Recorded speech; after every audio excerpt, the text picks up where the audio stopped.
I've got some good points.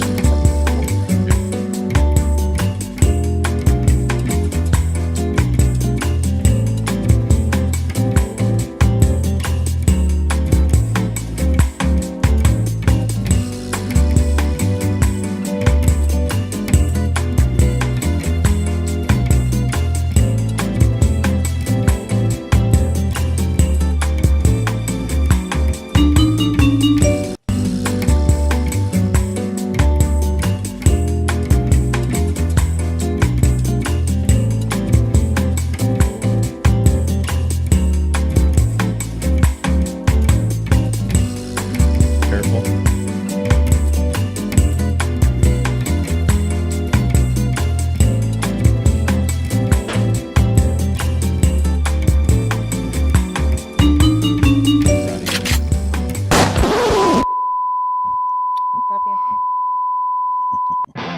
Do you want the truth? Are you tired of being so confused? You feel like you're more fucked up than the lies on the evening news. Well, just step right in. Amy, Leroy, how are you both? I realized I didn't greet you when you came on and just immediately went right into business. How are you both doing? I could use a hug. All right. We can talk about it all as friends. And if you want, we can hug and kiss and make up for the party ends. Agree or disagree, still agree me. 'Cause I'm everything you want, damn sure what you need. I won't tell no lies, back up all the facts with truth. And if you can't get down with that, you must be somebody's new.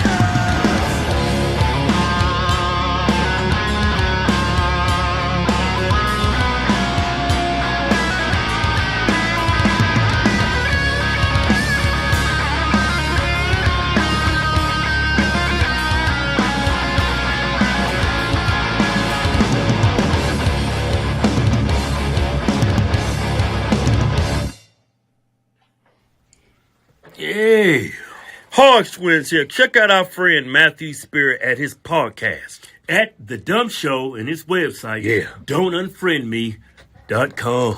Yeah. What is going on, everybody? How is everyone doing? I hope you're doing fantastical. What the hell's wrong with this thing? There it is. There we go. Ladies and gentlemen, we have got Leroy in the middle. Leroy.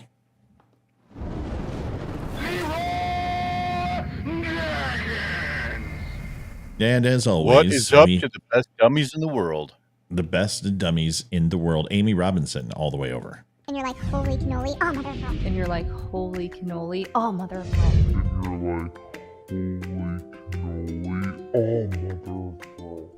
And that's it, folks. My name is Matthew Spear. I'm the host of Don't Unfriend Me. It's welcome to the show.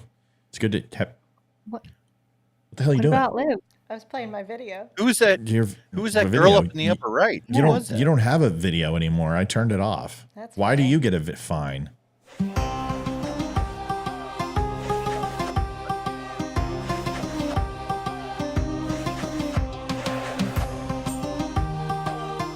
Ladies and gentlemen, Olivia Spear up in camera where she belongs, finally in the top right corner of the screen. Can we get an applause, please? Everybody together. Just you have sound effects.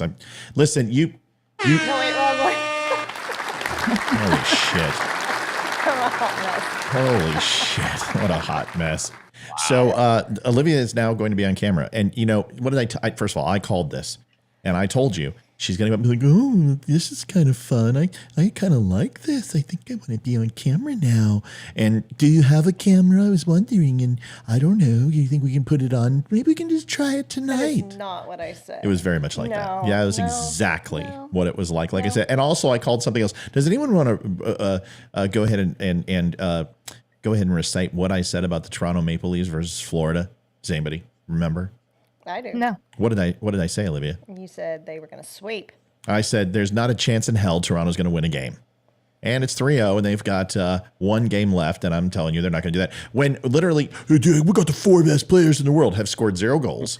This is what happens. And I'm not trying to rip on Toronto because my Avs haven't done much better, but I'm just saying I have a loathing for Canadian teams because I don't believe hockey is a Canadian sport anymore. I don't care what you win the Worlds. Who gives a shit? You haven't won a Stanley Cup in 30 years.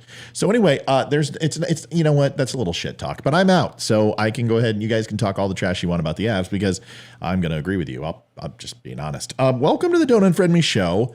It's so good to have Olivia there. Every time I look up, I'm like, this looks like a Howard Stern show, and Robin Right. Quivers comes up. Robin Quivers. For sure. Well, now we get the voice with the face, and when she laughs and she takes her bra off, we can all see now. She does yeah, it. that won't be happening anymore. She does it every single night. Sure, Mom will love it. Leroy, how's everything going with you? How are we doing, buddy? Oh, things are good. It's been a busy couple of days. A lot going on in the world, but we all knew that. I mean, we can look at the news headlines and see that. Just past that, it was a lot of personal stuff. My youngest, he turned 19, so that was a huge deal. Yeah, it was a good day. It was a good day. Well, good. I'm glad. You? Yeah. Me? Well, I'll go into that. I'm going to get to Amy first because I'm trying to be nice. Amy, how was your day? Day was good. Busy. It's a busy time of year for me. Mhm. Yeah, I'll be even better. I'm counting down the days. You guys know the end of Yeah, this I month do. cannot come fast enough for me. So Yeah, I'd like to hear how that goes, and I can't wait till we can talk about what this. I- By the way, folks, it's good to have you here. How was my? Well, here's the thing. My dad was a dick. I'm just gonna tell you, and I'm a dick, but Hashtag I'm same. like, right. I'm a fun-loving dick, right? I mean, I'm the dick that everyone likes to, kind of hang out with for just a little bit of time, right? Just once in a while. But my dad, he wasn't sociable. He just wasn't.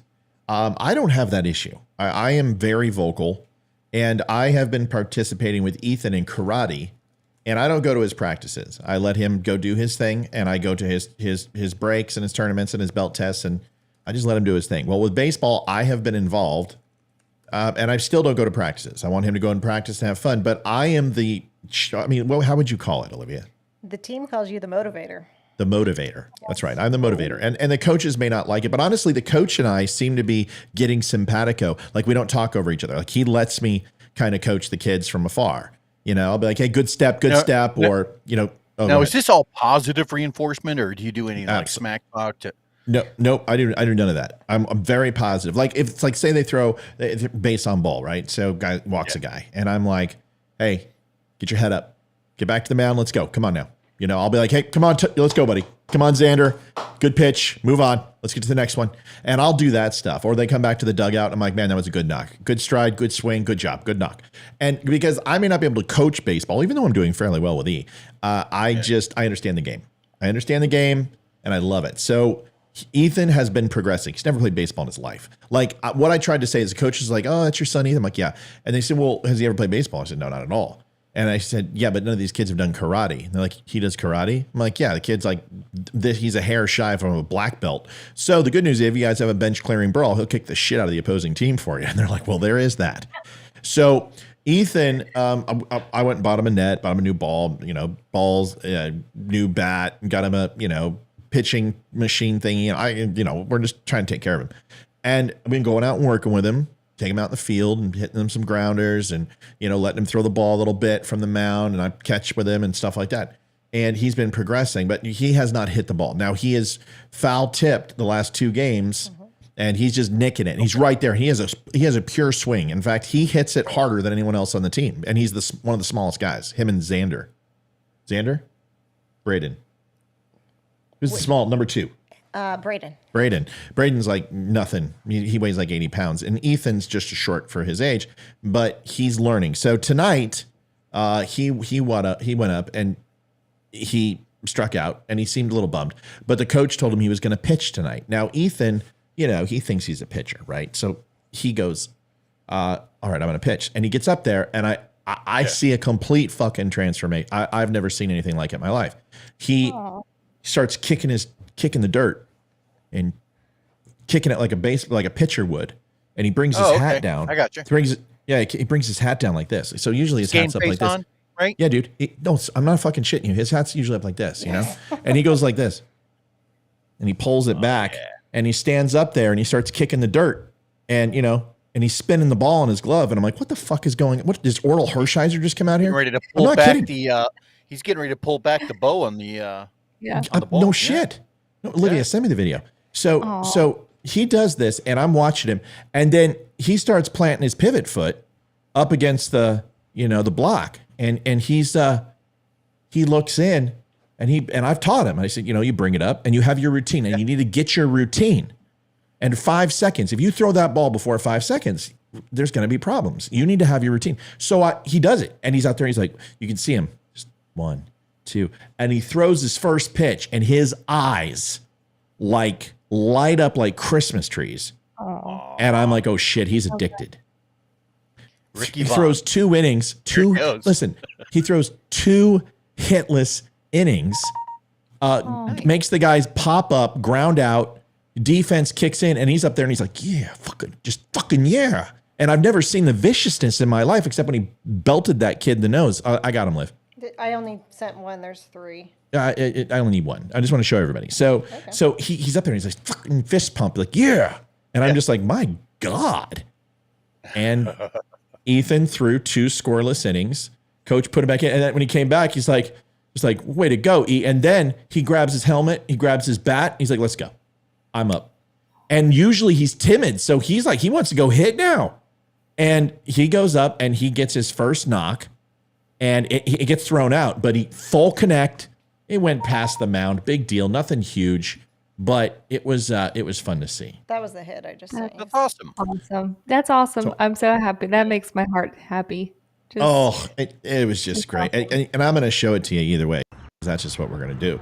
So let me hold on a second. Hold on. That was his first inning. I got Yeah, it's okay. I switched it horizontal the next time so you could actually see the player and him. Yeah, that's called landscape, honey. Yeah, I know. I'm just Whatever. okay. Don't yell at me.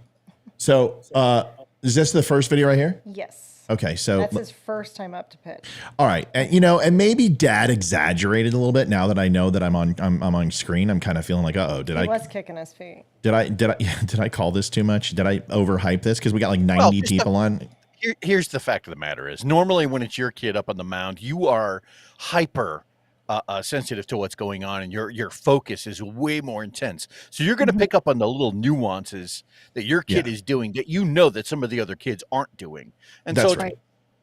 it's probably listen, I'm the motivator, right? That's my job. Oh, look at that. That's what. Look at that. That's perfect. I know. Look at this kid. So I'm the motivator. That's my job, right? So my job is to go ahead and make sure everyone feels good, feels excited. Let me see if I can zoom in here. How about natural size? Oh yeah, there we go. All right. So I want you to watch this. I mean, look at that. Look at that. His bot. It's parallel.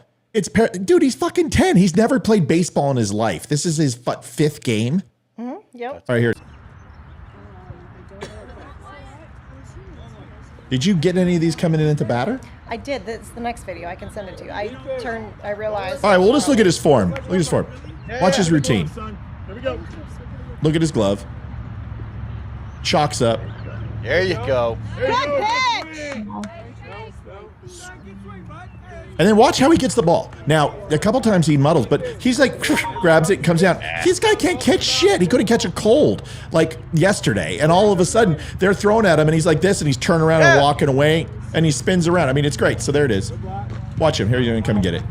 He's like, give me the ball. Give me the ball. I want the ball. I want the ball. Look at that. That looks like a catcher. He can't catch ever.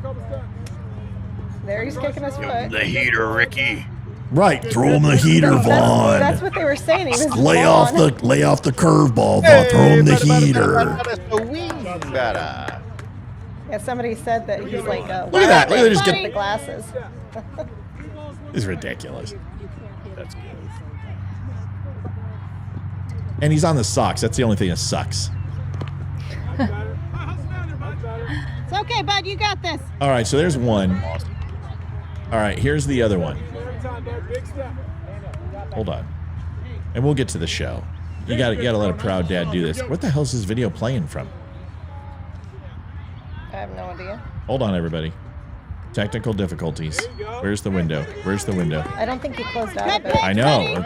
I can't find it. Make him hit it. Make him hit it. Oh, yeah, see, I'm talking like a champ.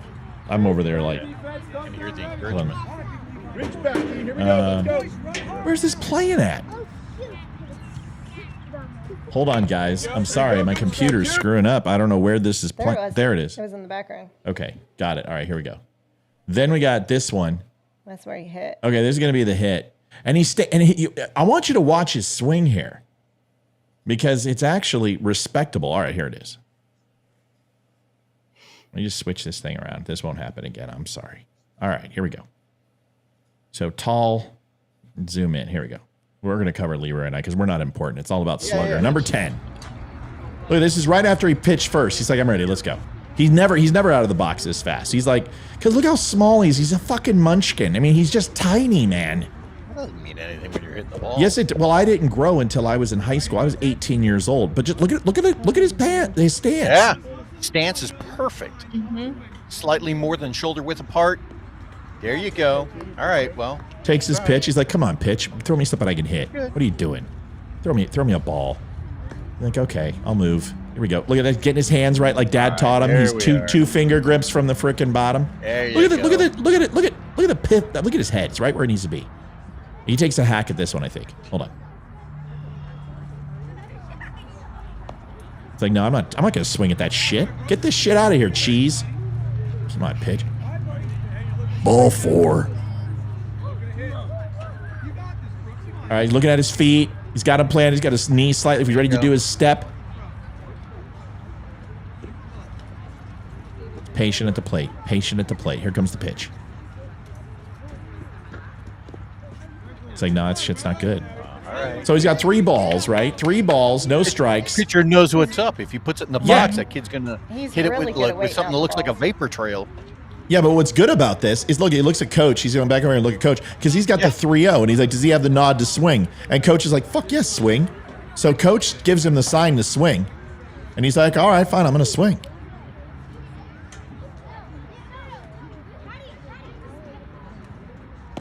Good swing, bud. So he takes one, right? So 3-1, 3-1. He's looking for something over the plate, right? He doesn't want to take a walk. He's sick of walking. He walks all the time. He never strikes out. Here it is. He's rocking the bat. Come on, Serrano. Because he's a come in. Nice. Oh, he foul tips. Foul tip. All right, we're fast forwarding a little bit. Here it is.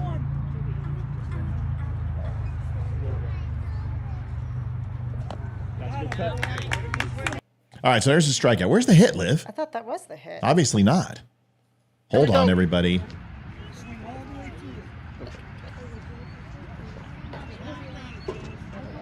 Come on, Liv.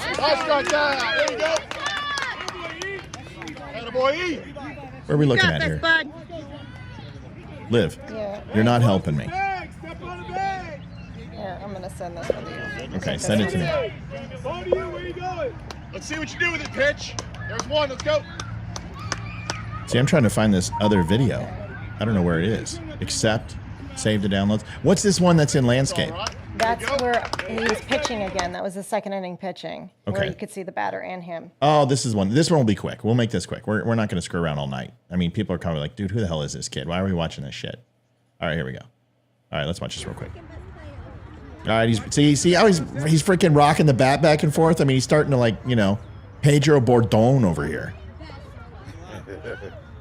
Here it is.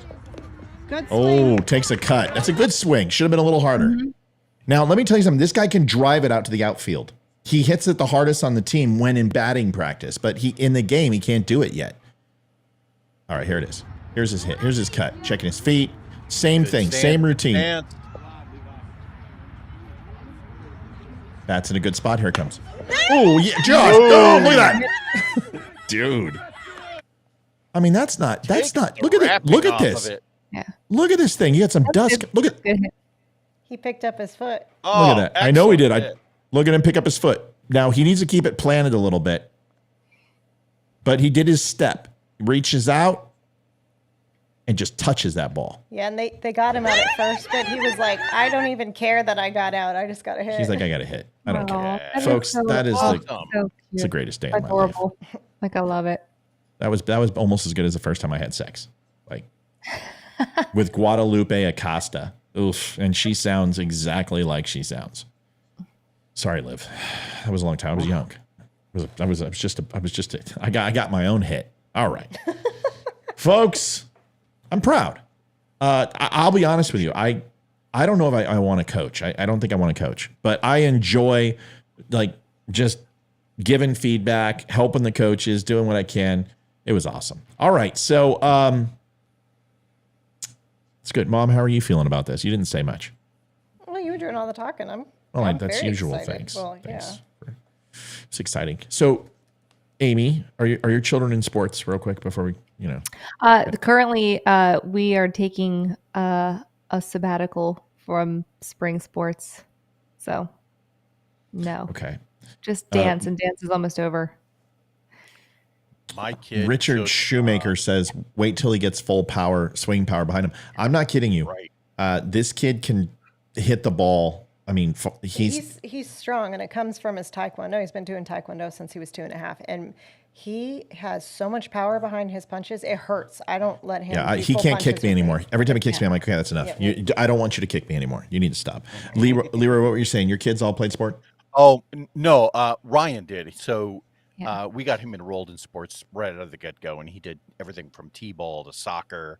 And then as he got got a little more into it, he ended up doing swimming, then golf, and then he ended up topping all of that off with 2 years of jiu-jitsu. So yeah. Oh, nice. Yeah. My kids, Zach always played hockey. He did baseball last year, which he was really good at, but he didn't want to play this year. And I was like, okay. But hockey's like such a long season. It starts in August. Hockey's ridiculous, dude. You can't do more than one.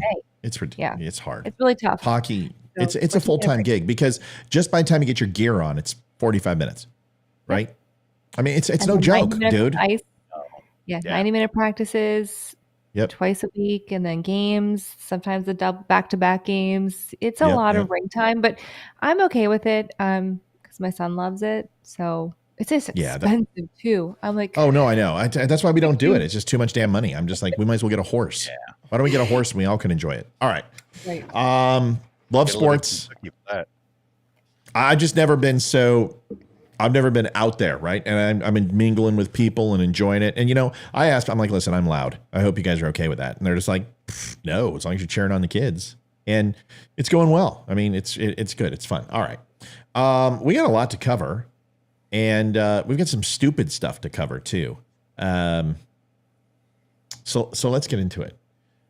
First of all, I see everybody on. I usually read everybody's comments. This is your first time to the Don't Unfriend Me Show. Welcome to the Don't Unfriend Me Show. You can find us at The Dumb Show. Coming right there. At The Dumb Show, you can find us at dumbshow.com. And if you are interested in picking up some shirts, some hats like this, not the Navy hat and not grunt style. What the fuck are you doing? Okay, I'm not going to say anything. And if you want to wear a Holy Cannoli shirt, because Leroy's rocking grunt style, they're the competition, bro. No, I'm kidding. Fine. I bought this from DJ. Dude, I love Tim, dude. I'm a big fan of the grunt style boys. But anyway, yeah, you can go on over there. We got some cool stuff. The I Need 5 Reasons shirt is available. That is on there, along with Let's Make Women Female Again. All these things are available. So if you have not stopped by the Don't Unfriend Me store, now's a good time to do it. You can also subscribe to the channel if you'd like in the lower right-hand corner. Hey, Click Matt, subscribe. If I wanted to call into the show and we're working on that. We're working on that. I guess we don't want to sell shirts. Okay, fine.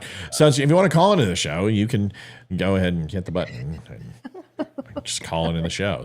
Go ahead, Leroy. 804 Tell them all about 504 1955. Folks, if you want to call into the show and pitch us a topic, we'll be happy to talk about it. And if you'd like to, debate, please invite your leftist friends. We'd love that.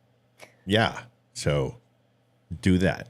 Call in. Buy a shirt too, if you don't mind, before you call in. So if I piss you off, then you won't buy a shirt. So if you buy one first, then I can piss you off and then I can get your money and then you can. All right. So tonight we're talking about a lot of things. Good to have Olivia on screen. It's wonderful to have you. It's about time. We're obviously going to work on a camera set, maybe get Amy's new one installed, which would be awesome.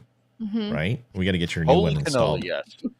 Yeah. And then we'll get the new one installed. We'll swing on over and do that. And then I got to get Olivia a new camera. All right, folks, we're sorry that still trying to find where my coffee order is. Mel,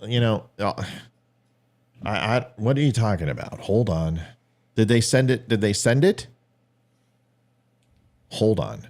Now I got to look because I feel bad. I mean, you know, I wouldn't do this in front of the show, but since you had to let me know during the show, I've got to find out where your coffee order is because I'm a customer service guy. This is what I do. I've been in retail my whole life, and you expect me not to stop the show and look for you? Well, now I'm going to do it.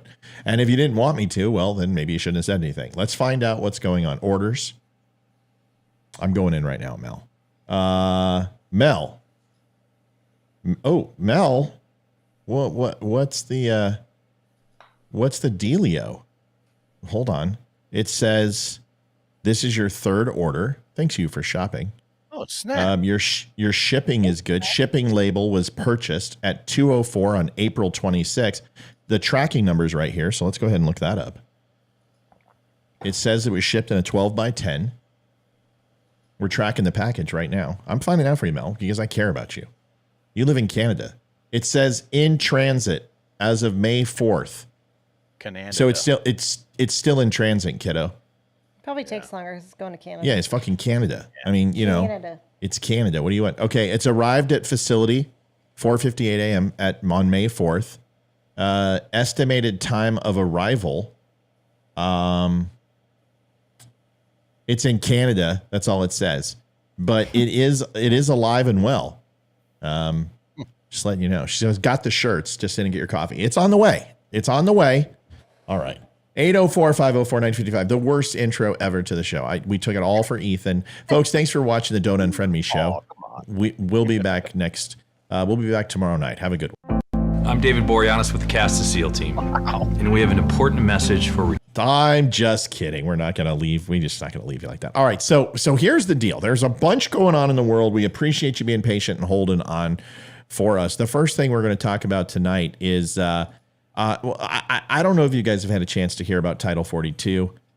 What's going on with Title... Leroy, tell them what Title 42 is real quick so they all understand. So Title 42 is the measure that was put in place to ship... Not to ship, man. Boy, it makes them sound like packages, right? Such a horrible human being. Do they have a tracking number? People back to right. Yeah, it's like people back in Canada if it was discovered that there was a health emergency going on. That sounds a little Nazi-ish, you know. I'm just they got a tracking number. You're shipping them out on a cattle Put car. them with barcodes and everything. Right on the That's forehead. Horrible. That's horrible. So anyway, Title 42 ultimately means. What does it mean? What happens if Title 42 goes away, Leroy? What does that mean to us? Well, that basically means that there's no more reason to send anybody back to south of the border, right? In the event that there's a health emergency going on.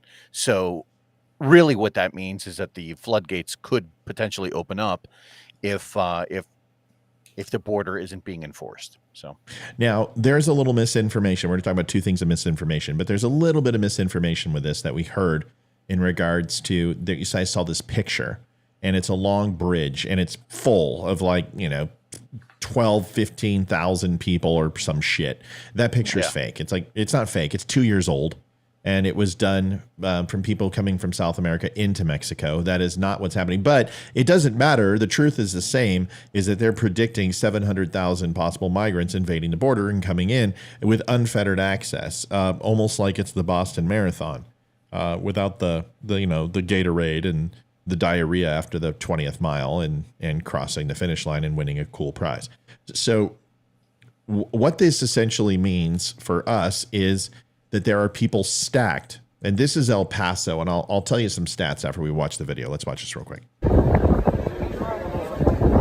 These are the streets with thousands of people waiting to come across. Sorry about that. Let me get that video back up.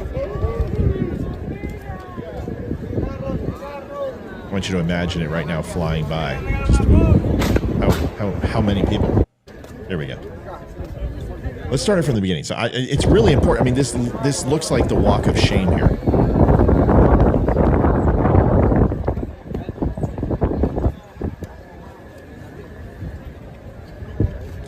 So a little bit of information. Texas has deployed their own Texas Tactical Border Force as migrants wait to storm the border. Once Title 42 ends, the Texas National Guard is readying Black Hawk helicopters and C-130s as they brace for an invasion along the southern border. El Paso says 15,000 are waiting to enter once it ends. It's declared a state of emergency. Abbott has deployed 10,000 National Guard. 13,000 illegals are entering the U.S. every day, and this number is expected to increase. Joe Biden, once again, has done nothing. We've sent 1,500 troops down there, which is a drop in the bucket. Where was this video taken? This is just right outside along the border of El Paso. So they are waiting on the Mexico side to push through. I don't think I feel very safe sleeping on the streets of El Paso. Or Now, the thing we need to understand is there's a couple misnomers about this, and it's important to kind of frame this properly. A lot of these people want a place to be. They want a home, and they know that the United States is a sovereignty that they want to be a part of, and we understand that, and that is really what this country was based on and how we started. However, that was based on legal immigration. This is unfettered illegal immigration, but the issue here is everyone's like, oh, this is going to create more fentanyl and more crime. Those things are already coming over. And surprisingly enough, illegal immigrants are not the number one source of crime in the United States. And in fact, they make up a very infinitesimal part of the crime that happens in the U.S. It was just important to you because you heard it on Fox News every day. And just like mass shootings, all the CNN clones are like, oh my God, there's a mass shooting like every 5 seconds in the United States of America. Everyone's like, oh, an illegal kills and rapes a white woman on the border every single minute in America. It's not true. That's the other misnomer we need to understand. It doesn't matter. Illegal immigration is wrong. Fentanyl coming across the border is wrong. Sex trafficking is wrong. I'm not saying that. Human smuggling is wrong. All of these things are wrong. But the reason why we need to stop this illegal immigration coming in predominantly is because it is a bleed on the economy. And without a border, we don't have a country. I want to get your guys' thoughts. Everybody across the board, what are your thoughts on this? We all come from a nation of immigrants, and I want to get your opinion. Go ahead. Anyone can start. Amy, you're first. I mean, obviously, I think it's very concerning. We already have an immigration problem in our country. We are already overflowing with illegal immigrants. We have given their, children basically the right to be here without having to go through the proper steps of being here.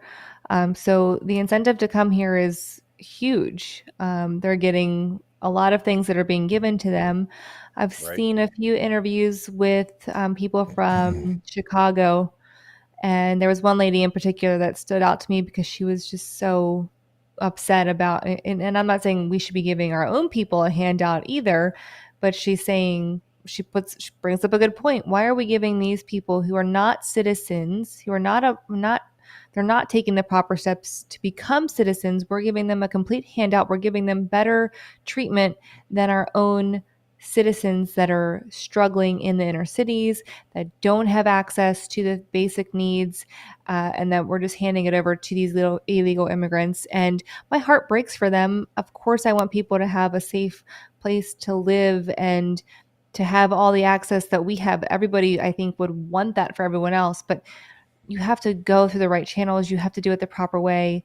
And yes, we are already at capacity. I can't even imagine. I'm just waiting for more people to come here where we are. I mean, we have them here too. There's no city without illegal immigrants in their city right now who are taking resources from people who live here, who are taking away access to things that are people who locally need them. And it's disappointing, but your heart bleeds for them at the same time. Yeah. Well, our roads, our healthcare systems. I mean, you can take a look at also New York is now shipping them out. I mean, the bleeding heart of the United States, new frickin' New York, is shipping immigrants out. And people are protesting New York. This is one of the most progressive cities in the United States. They were a sanctuary city. And you know what they're saying? We can't do this anymore. One of your biggest states, which makes some of the largest amount of GNP and revenue, is telling you, we can't do anymore. Crime is running rampant. We can't house illegals in New York City. If New York can't do it, how the fark is El Paso going to handle this? I mean, has anyone seen El Paso, Texas? It is a giant shithole of epic proportions. I worked there for 3.5 years. It's a shithole. I'm just letting you know. Go ahead. Sorry. No. For at least the last 2 or 3 years, we've seen more and more of these, what the left would call these publicity stunts, where immigrants that are dropped off or end up in Texas or Florida, they end up getting a free bus ticket up to a blue state or a blue city. And the more that that's happened, these blue cities and states are basically saying, hey, don't treat these people like political Right. collateral. And as much as they want to say that it is not political, okay, fine. Show that and show that you really care about these people, because the whole idea, you said it right at the beginning of the piece, which is that if you don't control your borders, then you don't control your country. That's it. And it's not that Republicans or red states are anti-immigration. That's not it at all. That's We a stupid want claim. immigrants, but it is a case of, hey, let's pat everyone down at the door like the security guard to make sure that whoever is coming in isn't carrying illegal narcotics, isn't to the point of, where was that state? Was it in Florida where that guy shot like 4 or 5 people with an AR-15? It was Texas. just last week. That was Texas. Texas. That's right, it was Texas. There's been 3 in Texas, and they've all been Mexicans, even though they're all racists. So we're trying to avoid that kind of thing. They're Mexicans who hate racism. See, and the liberals, here's their misnomer. They're putting up a picture of a guy with a swastika and an SS tattoo, and they're selling this that this guy, is a white nationalist and all this other stuff. And you're like, okay, listen, I'm the first one to tell you, I have met a neo-Nazi, and I've told you the story, named Lotto Contreras. I grew up with him. He was Mexican. He hated his own race, and it doesn't mean that he is a Republican. It means that he is a race nationalist. He believes that there should be domination and superiority from one race. There's a lot of people who believe this, and I'm not going to mention names because I don't need to get any lawsuits. But there's one guy who I had a conflict with. You remember, the Jew hater, who was fairly renowned, and all his little soy boys came and attacked me. That guy is a national. He believes that black people should not mingle with white people. White people shouldn't mingle with black people. He doesn't believe in interracial marriage. He believes colleges should be segregated. This guy's a fucking douchebag. And pardon my French. Anyone who knows me knows that I go after those people pretty hard. But the problem that I have here, it has nothing to do with immigrants. You guys, I've told you, my father worked he was an asshole, but he did work at the country club, and all the amigos worked there. They were all from the Avenue. I grew up in the barrio. I grew up in those areas, at least for school. I certainly didn't live there, but I knew all the amigos from the golf course, and all of their sons were gangbangers, and I did just fine with growing up with the Mexican population. And I have empathy, extreme empathy, almost a fondness and a kindness that I remember growing up with these amazing people who would just treat me like gold because I was Ricardo's son. I mean, they're like, it's little Mateo. Mateo's here. And I feel for illegal immigrants. I really do. But I don't have sympathy for them, and I have no tolerance for them if they are illegal. The guy that I grew up with was named Ricardo. Ricardo Mercado was his name. And he didn't speak any English. And he came from Mexico. He learned English in 9 months. He moved up as a front-end manager, became an assistant purchasing manager to my dad. He was making $100,000 a year. And he did it the right way. Got his visa, came over here, started working, brought his family over, brought his fiance over, and he did it. And yes, it's not easy, but it's not supposed to be. It's not easy for the people who are born here either. No, it's not supposed to be. So, Olivia, I want to get your thoughts since you're Mexican. Really? I was born here, Oh, I'm sorry. I thought. Well, aren't you Mexican? Makes her American then. Yeah. Yeah, aren't you a Mexican, a Mexican American? Kind of, like half. Well, walk us through your family. Your family's from Guatemala, right? Why are you looking at me wrong? No, when they're from Mexico. Oh, what part of Mexico? Chihuahua. Is that Chihuahua. That's right, Chihuahua, Mexico. Okay. Yeah. How do you feel about your people coming over here into the United States illegally? Should I tell everyone what you call people who are driving slow? Yes, she does. She'll be like, "Hey, these guys fucking Mexican. She's Mexican roadblocking me." Who did I learn that from? I don't know. Olivia is the whitest Mexican ever. She doesn't speak a lick of Spanish. She hates spicy food, right? What else am I missing? I don't look Mexican at all. No one thinks I am. No, I look Italian. You look Italian more than anything. Okay, so what are your thoughts on this? How do you feel about this? You've lived in California. You've lived in border states with me in Arizona and New Mexico. What is your general thought process about this, and what's your biggest concern? I don't have any problem with immigration if they do it correctly. If they want to come over and apply for their visa and apply for that and take the test and become a citizen, I've got no problem with that. I don't like the fact that people are coming over illegally. I mean, there's a lot of crime. I mean, Leroy mentioned it, the murder from last week from this guy. He'd been deported 5 times. This was the 6th time in the country. You know, there was that girl who was murdered a few years ago, and I think it's San Francisco. I mean, there's so many of them. I have met several illegal aliens, and they were all amazing people. Yeah, so we had a housekeeper who was, and we was. didn't know until later. Yeah, Oops. I mean, I don't have any issue with them. No. But they should do it. And here's the thing, if they manage to get over and they start working, then they should go and apply. And they should do it the correct way, as opposed to not having to pay taxes and not having to pay for anything, and we pay for everything. I mean, look at you, your Social Security was taken from somebody, your Social Security number was taken from an illegal alien in Texas. He hasn't used it for anything, but he just used it for identification. Right. And it's, yeah. And I've called the IRS, the FBI, Department of Homeland Security, INS, and I've told them, listen, man, I held a top secret security clearance. I still have there's lifetime security clearances that we hold. There's 50-year security clearances that we hold. And this guy's got my fucking ID. I mean, he can go ahead and, tell me. I mean, seriously, there's nothing we can do about it. What? And this is why everyone's like, the government stole the election. I'm like, they can't even fucking find some guy in El Paso who works at Suds and Duds and get him to not use my Social Security. They told us that if he's not doing anything with it, that they can't do anything. He's not claiming taxes. He's not doing anything with it. He just used it for except being allowing to vote and has an ID. I mean, that's identity theft. That's a federal crime, is it not? Like, I mean, and that's the point. It's still a federal crime. And when you're looking at something like the 2020 statistics or the 2019 or 18 statistics on the level of people that have come across the border, right? And you attach, let's just say it's a ratio, right?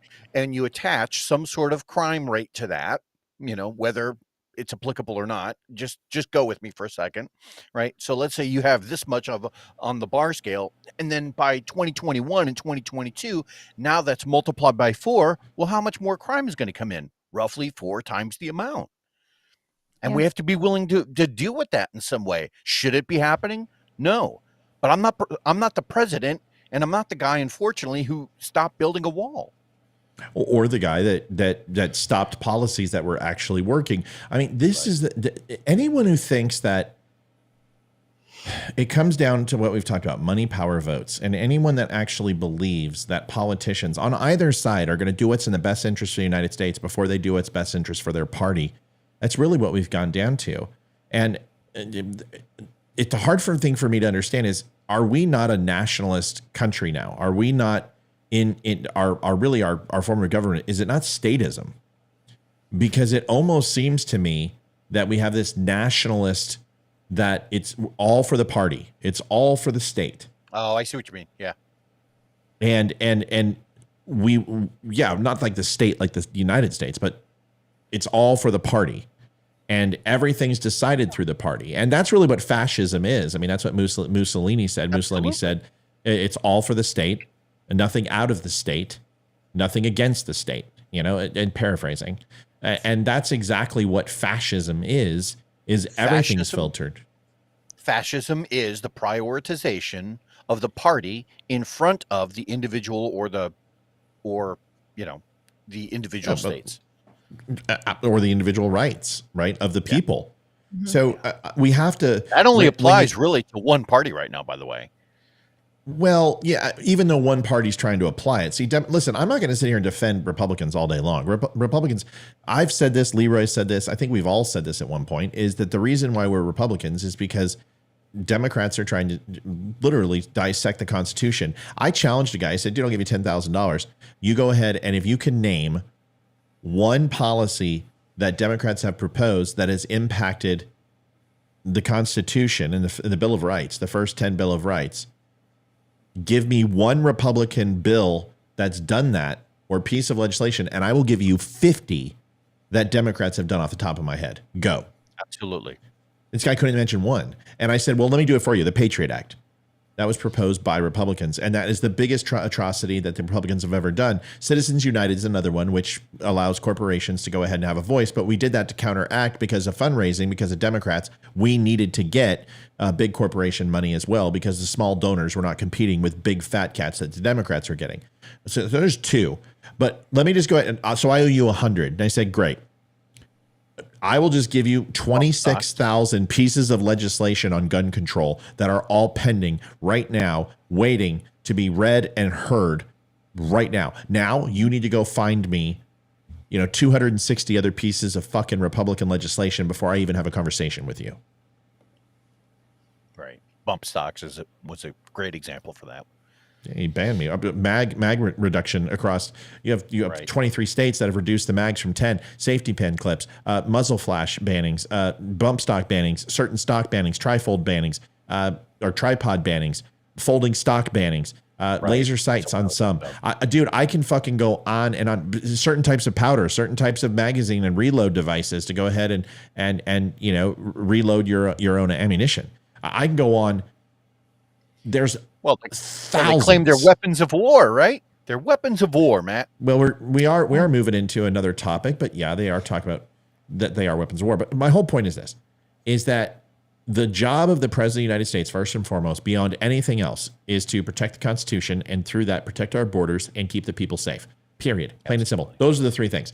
They don't create jobs. It's not the fucking president does. President doesn't go ahead and solve world crises. That's not his job. Okay, he has none of those things. He has three jobs. He executes the orders of the law that are passed by the Senate through the House and then enforces those laws. That's it. That's his job. And certain alphabet agencies report to him, and his job is to use executive order to smooth and glide the policy through to get things done and to assure that the money is going to the right place and the agencies that are in charge and instead of doing these things, do it correctly. He's failing on every single aspect of that. And people can talk about the economy, they can talk about housing prices and stock. All that's important, but none of that means shit if we don't have a country. Yeah. Boom. 100%. So, Amy, your thoughts on this Title 42? Is there anything specific that you're kind of maybe not worried about? Because we're in Virginia, but shit, we've got a shit ton of Afghan nationals that came into here. Something like 5,000 different Afghani nationals during Joe Biden's fuck up in the exfil in Afghanistan. What is your thought? Because Olivia and I, when we were driving up here, we noticed a few things. That Round Hill properties aren't growing. There's no new subdivisions. There's no new houses. It's all same stuff. But they're bringing in more retail. They're bringing in more stuff. And we're like, why? Why are they bringing, if the population has increased and there's no new housing, where's everyone at and what's going on? And what we're finding is that we have more illegal immigrants inside this area and they are coming in and they're buying houses and they're getting money from the government and they're coming in and buying a property. Am I off base here? Am I wrong? What's happening? Not totally. You will be getting more homes out there. They're going to be doing more mixed use properties. So it'll be like the retail space on the bottom, condos and apartments above those. So we are going to be getting more of those out here, which, kind of sucks. That's why we moved away from all those things to be not in the miniature city towns. Two, we do have a little bit of built-in protection. Thank goodness to a good, I guess it depends on how you look at this person. I won't put his name out there, but he's pretty well known in our area. He's buying up a lot of the land and just holding it because he can do it. And that way people are not building. He's doing that all over Western Loudoun, parts of, of the neighboring counties to kind of keep the farming community alive. He has a local farm that he works with the community on. You know what I'm talking about. But it's not completely unheard of. They are not necessarily giving these homes to illegal immigrants. They are doing this like housing program. It's open to police officers, teachers, and somehow it's been opened up to also other low income people who have to qualify. So they do have to be legal citizens to qualify for these homes. However, with that said, they are having family members who are legal get these properties, and then they are bringing their families over legally and not legally, and these people are living in these homes against housing laws. Essentially, they're putting 15, 20 people in one small single family home or townhome, something like that. So it is going to become a bigger problem. We're not seeing the effects of it, I don't think yet, but you are seeing it happen towards the east. So yes.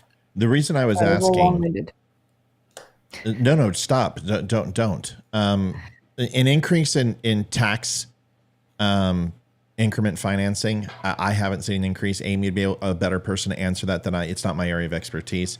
The one thing I will tell you is that when you turn onto our property coming off Route 7, those trees areas has been saying this is retail space for quite a while. That is now being zoned. They're zoning it. So either someone wants a bid on the property, someone's getting overall evaluations on the property, elevations on the property for detailed mapping, but it looks like a retail center is going in there. And you know what? That doesn't bother me because we're a town of 500, but it's going to bring freeway traffic, and you bring freeway traffic, you bring crime. And that's just the way it is. And you create a pit stop there. Nobody really gets off right here, hardly at all. They wait for Purcellville or they wait for or they go to Winchester and go north. But now this creates a pit stop in a very small town, and that will bring crime. It's very nice houses out here. It bothers me. It makes me a little nervous. But anyway, as far as TIFs, so tax increment financing projects, are we seeing more of these in the area from government subsidies and things to that effect? Yay or nay? In our specific area, no, but they will be coming. Sure. It's only a matter of time. We are not because, only because of the demographics in our area currently. I mean, people who are buying. Jason and I both work with investors, and these people are buying cash millions of dollars. Like they're able to buy these, so it's not that's not what's happening in our specific area. However, I'd say give it 7 years and we will be seeing more of it here. See, and that's that's ultimately when I sell, right? So, and that's fine. 7 years is good. This thing, if I still think there's going to be a bottom on the market, but we're kind of recession proof and people are not building up. Washington, D.C. is no longer building. Maryland is building, but it's not building at the rate that Virginia is building out west. Virginia has a bunch of open territory, a shit ton of buildable area, and they're not building up yet. So they're building out. And my property and Amy's property gets Washington, D.C. prices about 35% less. But it's starting to increase because those properties out there are going for, 175 to 25. So that's trickling over here. I mean, unless I'm wrong, Amy, am I speaking out of my ass or is that accurate? No, you're 100% right. We just got our tax assessment today and I was like, dang, our house. I mean, we're in real estate, but we don't really, we do check our house, but we check our neighborhood, not our house specifically. Right. Because our house will never make back what we put into this house. But, yes, it's insane. During COVID, we saw a huge boom, of course.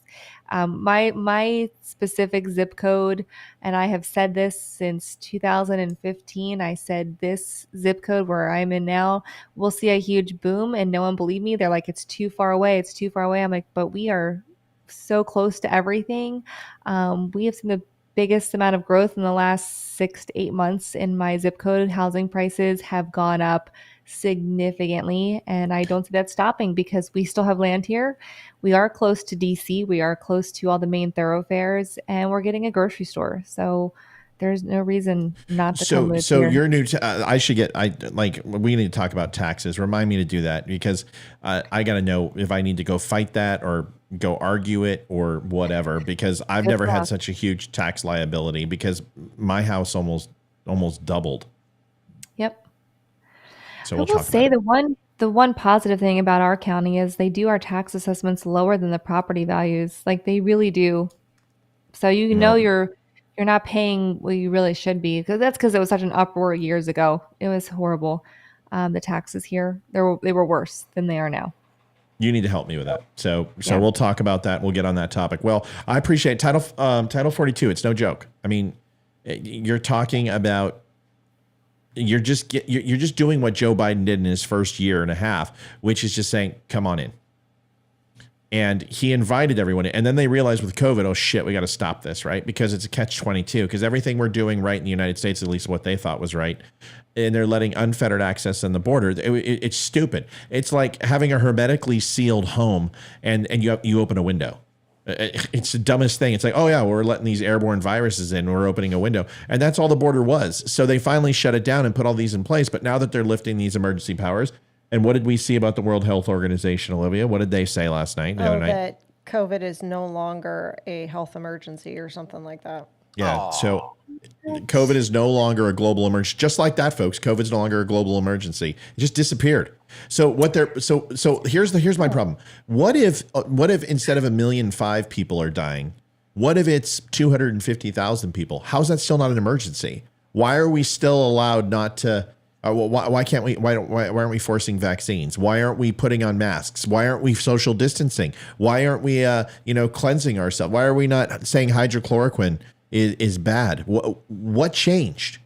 I think they realized that the flu has killed more people than COVID in the last year or two, and they're not freaking out over the flu. Yeah. Same with cigarette smoke. Cigarettes kill more people every year than almost anything else, right? That is like the number one. Heart disease. Why didn't they mandate exercise? Why didn't they mandate exercise? Heart disease, yeah. Yeah. How about they do this? How about they just, heart disease is the number one killer in the United States. Except for guns. Guns are the number one killer in the that's not United true at all. Yes, it is. Yes, it No, is. Guns kill kids more than anything else in the world, Leroy. You are a fascist Nazi Trump supporter. You're an orange supporter. Stop. Guns kill more kids. Can anybody on the internet, for the love of God, try and find the last positive thing I ever said about President Trump? Why? What? Anyone? Oh no. See, I'm not talking about you, dude. I'm just talking about that's the answer from the fucking liberals. Is guns are the number one killer in the United States. Well, black youth for sure. And they're including teenagers in that, like 16 to 19-year-olds, right? Like they're including those in those statistics. And then isn't it car accidents is number 2 or 3? Dude, you know what? You can cherry pick any stat you want. It's like the ones that say blue states are better than red state as far as crime. All you got to do is take all the blue cities out and look where the red states fall, and crime is still there. It's like that's the dumbest fucking argument I've ever heard in my life. You're literally subtracting out all of the areas that have high crime. It's like people who go, you know what, the Old Testament? I don't believe in it. I'm just going to go ahead and throw it out. I'm just going to go in the New Testament. New Testament's so much better. Old Testament's so evil. No, I don't believe in the Old Testament. And I'm like, well, how do you feel about lesbians and gays? Oh yeah, God forbids them. Oh well, really? So why don't you follow the rest of Leviticus? We'll see. You can. It's no, I don't know. Why don't you tell me? So you don't get to cherry pick stats, right? You either are in for a penny or in for the pound. You don't get with religion. That's the way it works. You just don't get to pick and choose what you believe. I hear that from people all the time. I don't believe that section of the Bible. That's not the way it works. It's not the way it works. It's like, oh, Pluto's not a planet anymore. Oh, I don't really believe that. Why? Well, because I grew up and it was. So now it's not. No, I don't buy that. I don't believe the science. Come on. Please. Now it is a planet again, right? A microplanet. I don't know, man. I'm gonna disagree with you. Okay, great. Disagree with me. Go ahead. I think that it's okay to cherry pick, not in terms of statistics, Statistics is something that should be taken holistically, but in terms of the Bible, I really don't see a problem with cherry picking parts of it. I mean, certainly we're Okay. not going to say that burning your firstborn is okay, but that Right. other parts are good. And I think you're left to pick out some of the moral values that most apply to you Oh. on those fronts. Oh shit, I didn't know that. Well, then now I'm going to be religious. So let's see. I can go I don't ahead and wanna be a fornicate with. Christian. Can I go ahead and fuck my neighbor? Is that okay now? I wouldn't recommend that one. Wait a second. Why can't I do that? Liv, we can't have a three-way with our neighbor. What's wrong? Well, you just said I can pick and Depends on choose. who. Depends on who it is. Can I kill people now? Is that okay? I mean, are our souls going to be okay? Do we have to ask for forgiveness for any of the things that we've done? Or are we good? I don't know, Leroy. This is why I'm asking. I'm not trying to be a dick. But I'm going to argue is that I completely, vehemently disagree with you. Let me ask you a question. Because there are people that when they look at the Bible and they read the thing and they go, okay, yes, God in fact did make the entire earth in 7 days. That's it, hands down, no arguments there. And you're like, that's probably not true, but just because that may not be true doesn't mean that I'm able to dismiss the rest of the Bible, or at least the parts that are, you know what I mean? No, I don't. Right. But that's okay. And Yeah. I just don't. And it's okay. It's not that you're not able to explain it. It's just that the way you're you're not able to explain it. Because I don't understand that. Because which parts do you get to decide? Just what works for you? It's like, it's like Diametics. That's what Diametics is. Hey, get Diametics and whatever works for you by L. Ron Hubbard. That was the one with L. Ron Hubbard, right? Right. It's totally by L. Ron Hubbard. Yeah. So, but see, with religion, it's hard for me because I'm the same way with the Constitution. The law is the law. You follow the law. Yeah, Leroy, how can you say that when you believe the same thing as me? The law is the law. You follow the law. If you don't like the law, change the fucking law. Because those are two different things, in my opinion. I think one of those speaks to more of a moral aspect to life, and the other one, the law, is not something that is supposed to be taken with any sort of gray areas involved. The law, right? Is human emotion. Human emotion is to be taken out of it. It's very cut and dry. It's blind. It's supposed to be completely. That's fine, but so is God's law, because we don't have the right to judge, so we don't get to make decisions. So I'm confused. And in that realm, when you read something like the 10 Commandments, okay, that part, no, there's no gray area. You do that down the list the way it's read. What if it's not listed? What do you mean? You'd have to give an example. I don't Is know. rape okay? Can I go rape somebody? No. Because it doesn't say anything about that in the 10 Commandments. No, it doesn't say it in the 10 Commandments. So why? Wait a second. If those laws are the end all be all, and those are the laws, and that's it, and those 10 must be followed, then why isn't? What about rape? Sure. Well, the point of my example was that is a part of the Bible that is supposed to be taken literally, just in my humble opinion. What but part? There are certainly the 10 Commandments. Okay, but where's thou shalt not rape? Well, that's kind of the point, man. Is that No, I don't understand the point, Leroy. Sure. Okay. Well, I'm trying to explain. Okay. If you're able to look at that and say, all right, if this is it and nothing more, right? Well, that's not really what the rest of the Bible says either. I'm sure there is another part of the Bible that says you're not supposed to do that. And so again, that goes into there is a lot of gray area in there, but certainly at least these 10 Commandments don't do it. See, here's the problem with that. And Amy, maybe you can help make it clear, and we can all, and Olivia, you know a lot about this, so maybe you can help us out here, Liv. Okay. Please don't, hold on. It's okay. So you got to warn me. okay. Just give me a heads up before you blind me. I'm literally seeing spots.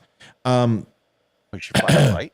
Yeah, no, she can send stuff to my screen, and it was all bright, and I've got my brightness up, so it was literally like a spotlight. So here's my problem with this and I'm not trying to argue this with you, but it's hard for me to wrap my head around, and maybe you can help me understand, is that you said to me that you get to go ahead and pick and choose in the Bible what you want to follow and what you don't, but the 10 Commandments are the holiest of the holy. And I said, okay, fine. So I have to follow the 10 Commandments, and that's it. They're unchangeable. Honor thy mother and father. Don't lie. Don't covet the neighbor's wife. Don't murder. Thou shalt not kill, blah, blah, blah. And I said, well, what about rape? And you said, well, that's just in the Bible. in different places, and it's an implied law, right? So it's kind of like the Ninth Amendment. So it's an implied, anything that essentially is not there, there's implied powers, implied law that you inherently bring it into the Bill of Rights if we forgot anything. Well, there's really nothing in that in the Bible that I've seen, but you just told me that certain portions of the Bible are kind of, carte blanche by your leave, Well, and except what for I the mean 10. by So, that, sure. And what I mean by that is, so like, take for example, the story of, Cain and Abel, right? Certainly the Bible isn't saying it's okay to go and kill your older brother. Or let's talk about Abraham and his first son. Certainly the Bible isn't saying to go and barbecue your first son. That's what I'm saying, is that there are certainly parts of the Bible that you Right. have to look at that and go, yeah, that's the example of what not to do. Or in some cases, that's the example Well, of that would what be to thou do. shalt not And kill. so- And some people are and so- saying covet. Hold on. Some people are saying covet thy neighbor wife follows up into rape. I No, don't I see don't that at think all. That's right. Yeah. I don't either. I don't see that one. So, okay. So let me make sure I understand. And then, so I understand, because I don't want to argue. Everyone's like, I agree with Leroy. Well, you can't do that because the conversation's not over. And I don't care if you agree with Leroy or not. That's immaterial to this conversation. I don't understand. And that's what we're trying to solve here, is that I'm confused. So if Leroy gets confused and he says, well, I disagree with you, that's fine. We can disagree, because I don't have a platform here. I'm asking questions. So you can't disagree with me because I'm trying to understand. I don't have a position here. Amy, what am I missing? Olivia, what am I missing about this? Well, the comment, covet thy neighbor's wife, kind of covers rape. Somebody just said that. No, are you listening? Because we yeah, just it does. said I that. know. We just said it doesn't. I know that. I was just gonna make a comment. Coveting is Covet not. is a mental thing. It's not. Yeah, You're rape is a thinking about it. physical Exactly. action, and it's not sex. It's not coveting. It's not wanting. It's a dominant of power. It is a brutal and horrible thing. It's not sex. So I disagree with you vehemently that covet thy neighbor's wife includes rape. So tell me something else. I'm not a religious person. I think that the Bible, and as far as, yes, follow the 10 Commandments, because it's kind of like the golden rule. If you want to be a decent human being, those are rules to follow. But as far as everything else, the whole, you can't wear garments of two different cloth. You can't touch the Exactly. skin of a dead pig. Right. We've established that. Leviticus. It's like, everything's kind of modernized. So if some parts of the Bible have been modernized to fit the way the world is now, then everything needs to be modernized. Yeah. And I agree with you. You can't pick and choose what you follow. If you follow the Bible, you should follow the Bible. So real quick, Colleen Stewart, you just fucking said to me, I'm going to hell. Let's hope you were joking. I'm going to hell. Why?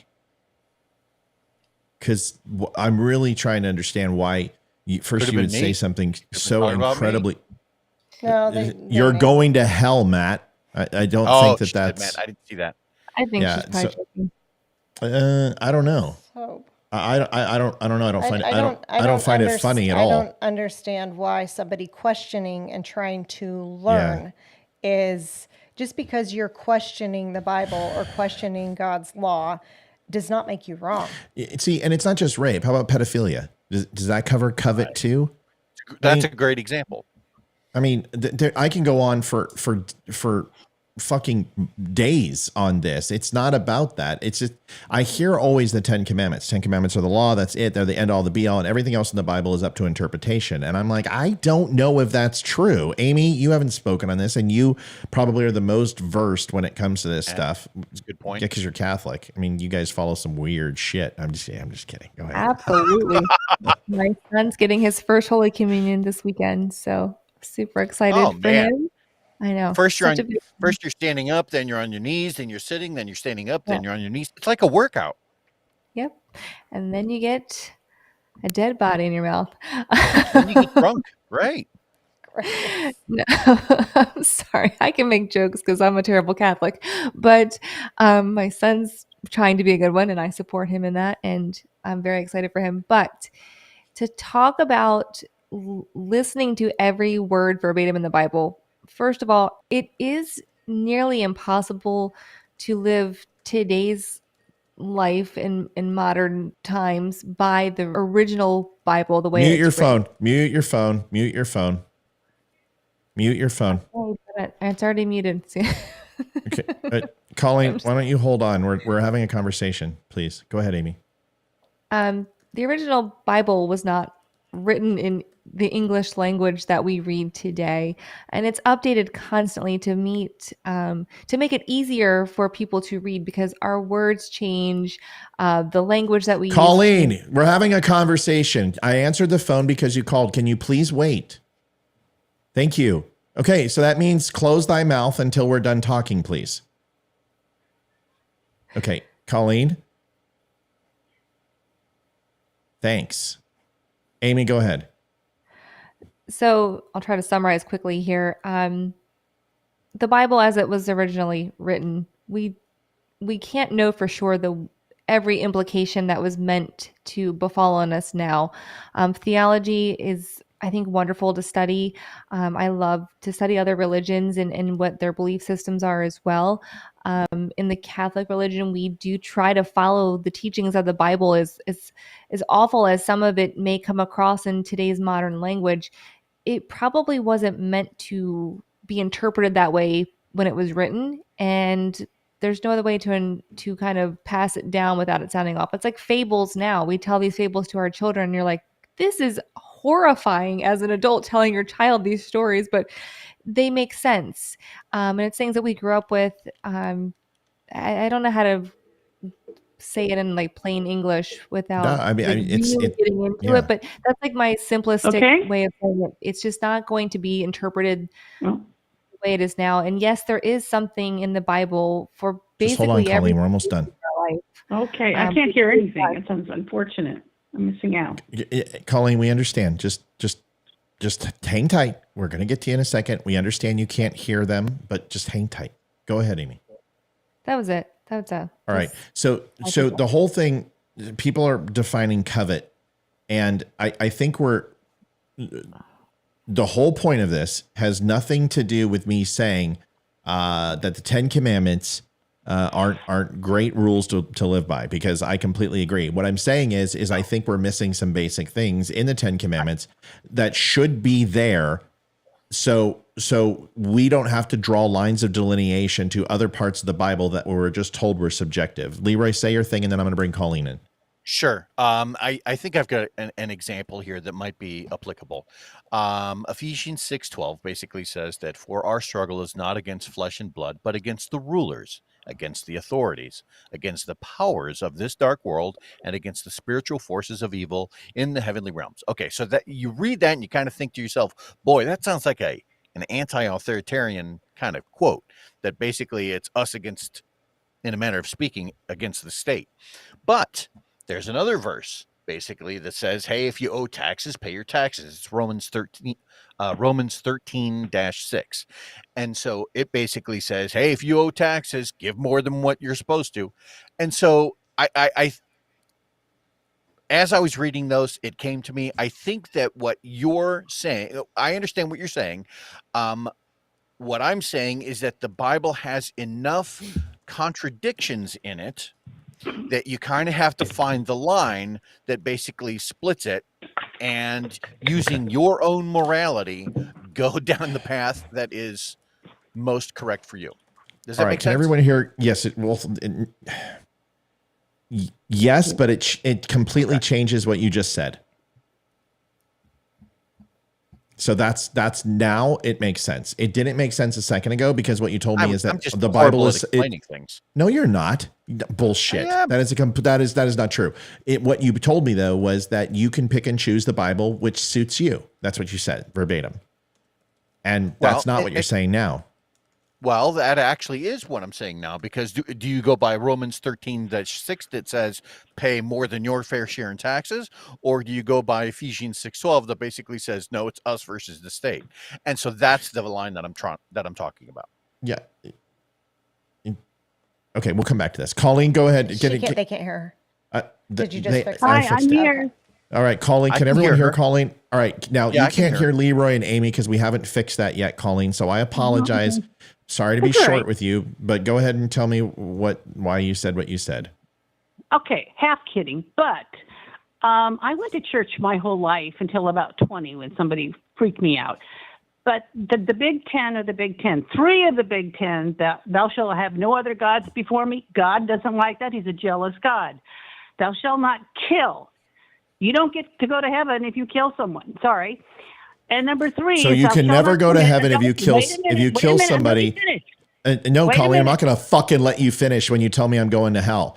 So Well, no. I'm not explaining No, why. Colleen. No, Colleen, I'm not going to let you fucking finish when you tell me I'm going to hell. So you're telling me Leroy and I are going to hell if at any time in our military service somebody died because of a decision we made. That's what you're telling me? No, that isn't. That's in That's the Bible. exactly what so you it's just fine. said. I That's know, exactly but what you I'm just talking said. about the people that kill people on the street, like happened to me. Oh, a couple days ago. so killing is also subjective. Go ahead. Okay, it is subjective, but it's very. There were 3 big rules that God doesn't like, and I'm certainly guilty of. I guess adultery. I didn't cheat on my husband, but I was with a married man when I was single. He was cheating, not me. But that's one God doesn't like. And it says that there were like 3 when I remember going to church in a Baptist place. They just said that, these 3 just does, you're going to have to do a lot of purgatory or something to get into heaven because these are things that God absolutely will not stand for. He's a jealous God. He doesn't like people to go around, knocking each other off. He does make a thing about war, though. It's obviously because they had the wars all in the Middle Ages. And now that, the Israel people. And adultery was a biggie in those days. Go look at what's happening in the Middle East now. If you do something with a woman and you're not married to her, their family can, knock you off, or they can cut your part off. I mean, it's pretty the old Bible, and Where I does think it say that that probably in the Leroy Bible? and I'm trying to figure out why I'm going to hell. I'm trying to figure out why I'm going to I hell. was half kidding, but I was. Just How do you half kid with a human being who has shown you the utmost respect throughout your entire time on my show and has fucking treated you as best that I possibly can, and you fucking unto me, judge me, and tell me I'm going to fucking hell? How can you be half kidding? Hey, I Matt, am are you half getting kidding. some I static wasn't on the going to line? smile on that one, but all of a sudden everybody was asking, what's coveting? Well, I know what coveting is. It's wanting something that's not yours. Yeah, you're not answering the question. I'm still trying to identify how you keep telling me that I'm half going to hell. What does that mean? It was a joke, actually. I didn't get to finish it because somebody quickly put in there, what is coveting? And I wrote back, this is what coveting is. Yeah, well, I think your joke sucks. I'm not any religion. Colleen, I think your joke sucks. Matt, I'm sorry, you're getting Matt, but I wicked wanted to get static on and when you talk about other things, too. You don't Big get the things type of going on in conversation. this Listen to world. me. Listen to me. You don't walk up to somebody who you pretend to respect, who has treated you with the utmost dignity for as long as you've been a fan of this show, and fucking expect me to come up here and treat you with any modicum of respect when you just told me I'm going to burn in hell for an eternity. I'm sorry. I don't know who you think you are, but you don't get that leeway with me. You're very, very staticky. I know I'm staticky, and I'll fix it some other time, but right now, I don't fucking care. Because I'm pissed. Well, I'm You sorry. have no right to to. upset you. Yeah, well, I think it's exactly what you meant to do, or you didn't think before you spoke. So let's have a timeout, and we'll get off the phone together. Have a good night. Fucking unbelievable. But is it still staticky? Somebody let me know. Yeah. I don't know. Yes, It it is. is. I got to reset real quick. Everyone, hold on one second. Talk amongst yourself. Leroy and Amy, you should be able to talk still. I'm going to sit here and go on a sabbatical and take a respite. Sure. I'm going to go covet my sanity. With regard to that, Amy, I saw a really great PragerU video where he talked about something that Colleen was just talking about, which is that the only sin, according to the 10 Commandments, that God would not hold guiltless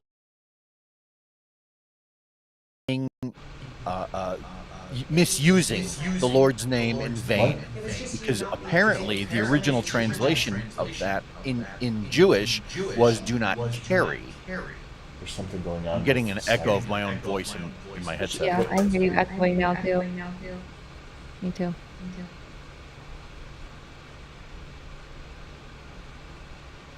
Anyway, I wasn't sure if you had seen that video. Tell them to stop talking real quick. I'm stopping. Okay, it's coming back right now. Sorry, buddy. You're going to get echo until this thing gets fixed. There's something. I'm David Boreanaz with the cast of SEAL Team. There's something wrong. Everyone, chill for a sec. Let's this thing catch up with itself. Sure. Can you guys hear me? Okay. Yeah. Am I crackling? Please let me know. No static. No Not at all. static now. All right. Not Please clear. finish what you were saying, and I'll get to the rest of my point when we're done with this, and we'll kind of calm it on down and get back to regular stuff. But go ahead, Larry. Everyone's now got an echo. Wait a second. Stop. Everyone, wait. Just wait. Son of a bitch. Okay, why does it do this when it echoes? Hold on. Everyone's saying it's good now. No static, clear. Good. Perfect. Okay, Everyone is everyone good. go, and Fine. I'm going to do my job, and then we're going to have a conversation with what just took place. I just really quick. No, I have not seen the PragerU video, but I have heard this in other readings and things like that before. Yeah. Two, I am Catholic, so we do have a Catholic Bible, and in the Catholic religion, there are two main types of sin. There's venial sin and mortal sin, and so we believe that if you are completely unaware that you are sinning, then it's not really counted against you. Like if you don't know you're doing something wrong, then how can that be held against you? If you like a mortal sin is murdering somebody, like we all know that is not something you're supposed to do, and you are supposedly, cast out to hell for that. Now there are exceptions to every rule, even in the Bible, and even mortal sins can be forgiven, and that is the whole point of the Bible. It's the Bible is really, it's what I've said before. It's kind of a dorky acronym, but it's basic instructions before leaving Earth. I've heard it's a that, yeah. guideline. Yeah, it's a guideline for trying to live a good and pure life. I don't think anyone gets out of this earth without sinning, purposefully and non-purposefully. I think we are all guilty of sin on various degrees. I also think that God does not view sin the way that humans view sin. He looks at all sin the same. Stealing is the same as murder in his eyes. All of it is the exact same to him. Sin is sin. Now to us, we don't see that because we have rational things that we have to figure out in our human minds. So I don't believe in any of that. I also don't believe that Matt's going to hell, or Oh no, I'm anyone- going to hell. I'm going. It was just proclaimed. I'm going to hell. I don't believe that at all. I believe in my heart of hearts, and I don't feel this way about everyone. I think I don't know where I heard it today. I actually heard this today, and I said, "Oh my gosh, this is exactly what I have been saying for years." There is a difference between people that are just bad or committing crimes, or people that are doing bad things, and there is and pure evil, and there is a such thing as evil. I believe in Satan. I believe he is on this earth. I believe he has people doing his work for him. And I have seen evil. I have seen it with my own eyes. I have experienced it. I have been in the presence of it. And it is completely different than someone going out and stealing from Walgreens or having a riot. But there is true evil in this world. And I think it's getting stronger. And I think we are really in a battle right now. And maybe because we have media to make it so much more public. But no, there is true evil. Yes. And I can tell you, Matt is not evil and he is not going to hell. Well, no, I very well may. And that's fine. What the problem I have with that is that I find it, okay, here's what I can't stand in people sometimes. And I'm a big fan of Colleen. I have talked about Colleen with other people hundreds of times, worried about her health, worried about where she's at, worried about her homeless situation, or, so for anyone to, but I'm sorry, that doesn't cut anything with me. If you decide to go ahead and try to scratch me simply because you don't agree with me. And the problem that I have most with religion, the biggest issue with organized religion is I I take issue with false prophets massively. And I take people of false Christians who live their faith through the value system and project that onto other people who may not be on the same journey or path that they are. And to me, those fucking people are heretics. And they are the people who are the true sinners of this earth. And for anyone to judge me because I'm asking questions and it's not whether I disagree or I don't have enough information to agree or disagree. And this is why there's people who don't believe, is because they get shunned by the righteous or the enlightened, and then you castigate upon them aspersion, and they get disenfranchised, not with God, but with the toxicity of your fucking platitude. And this is why people get turned off of religion. And it's the same thing the liberals do. Why people get turned off of politics or why people get turned off of this or that is because it's the arrogance and just the inequity of man that they pretend that they're godly. And you're not. You're a shell of what God is. I simply don't understand why there's certain things that are in the Bible that we say is, we don't have to follow. Because in my opinion, if you truly believe and you haven't spoken to God and another 10 tablets haven't come down from Mount Sinai and none of the disciples have touched us personally and we haven't had a fucking update. I mean, we haven't had a patch to the Bible. Am I mistaken? Was there some software patch that I missed? Then how can you decide what to pick and choose? I can say that growing up in religion. A lot of big words, sorry. Yeah, growing up in religion, and then stopped going to church, and I'm not religious at all now. I can tell you that some people that I have met that are very religious have been some of the meanest, rudest, worst people absolutely. I've ever met in my entire life. And honestly, they are so judgmental. If you're religious and you believe in Jesus, you're not supposed to judge people. It's just that's no. not. And there are some true, people who though, don't go to church. Hold on, Leroy's saying that's not true. So hold on, finish your thought, and then we'll address it.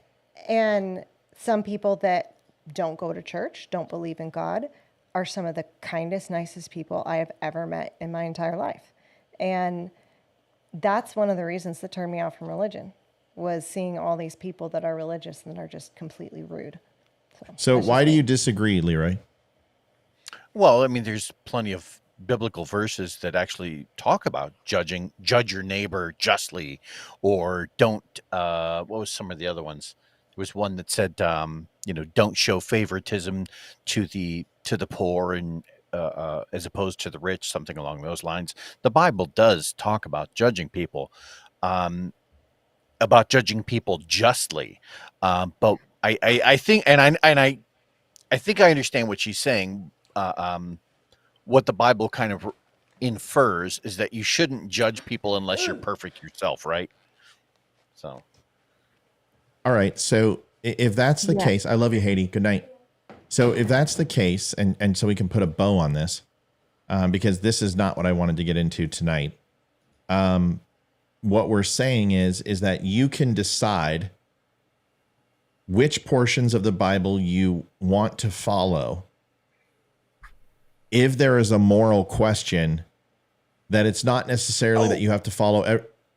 Whoa, go ahead, Leroy. You're very no, dude. You're fucking dude. I like it when you're like this. Go ahead. Isn't there a verse in the Bible about, hey, don't spare the rod when you're disciplining your child? Isn't that in? Spare the rod, spoil the child. I think it's in like Proverbs, something along those lines. I think it is Proverbs. But it does talk about discipline. It talks about disciplining your child, but at the very next verse, your child with the rod, and it spares them from death, right? And so somebody could read the that. Next verse says to always spare the rod and spoil the child. The very next verse, so it's very It's basically saying you need to rule with the disciplinary hand, but never to discipline. But you don't ever take your aggressions out on your children.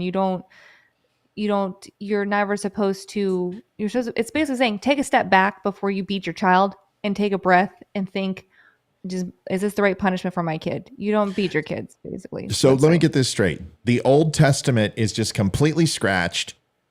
We don't follow it. And hold on. Don't do it. I gotta let me finish my fucking comment. I didn't say anything. No, I didn't.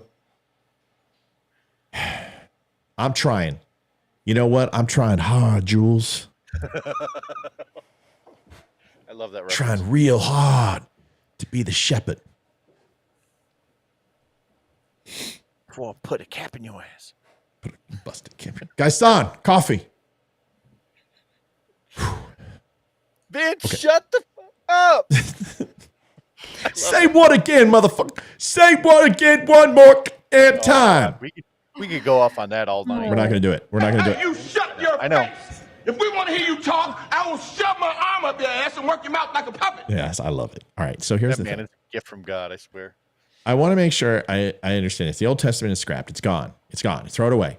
Because we don't want to plant crops by side. We don't want to stone our mother. We don't want to touch the skin of an undead thing. We don't want. Okay, I get it all. We don't want to sell our daughters into slavery. Okay, we don't want to wear two of the same different types of garment. Okay, Right. it's very Jewish, right? Okay, that's what you mean to say, but you won't say it. It's very Jewish.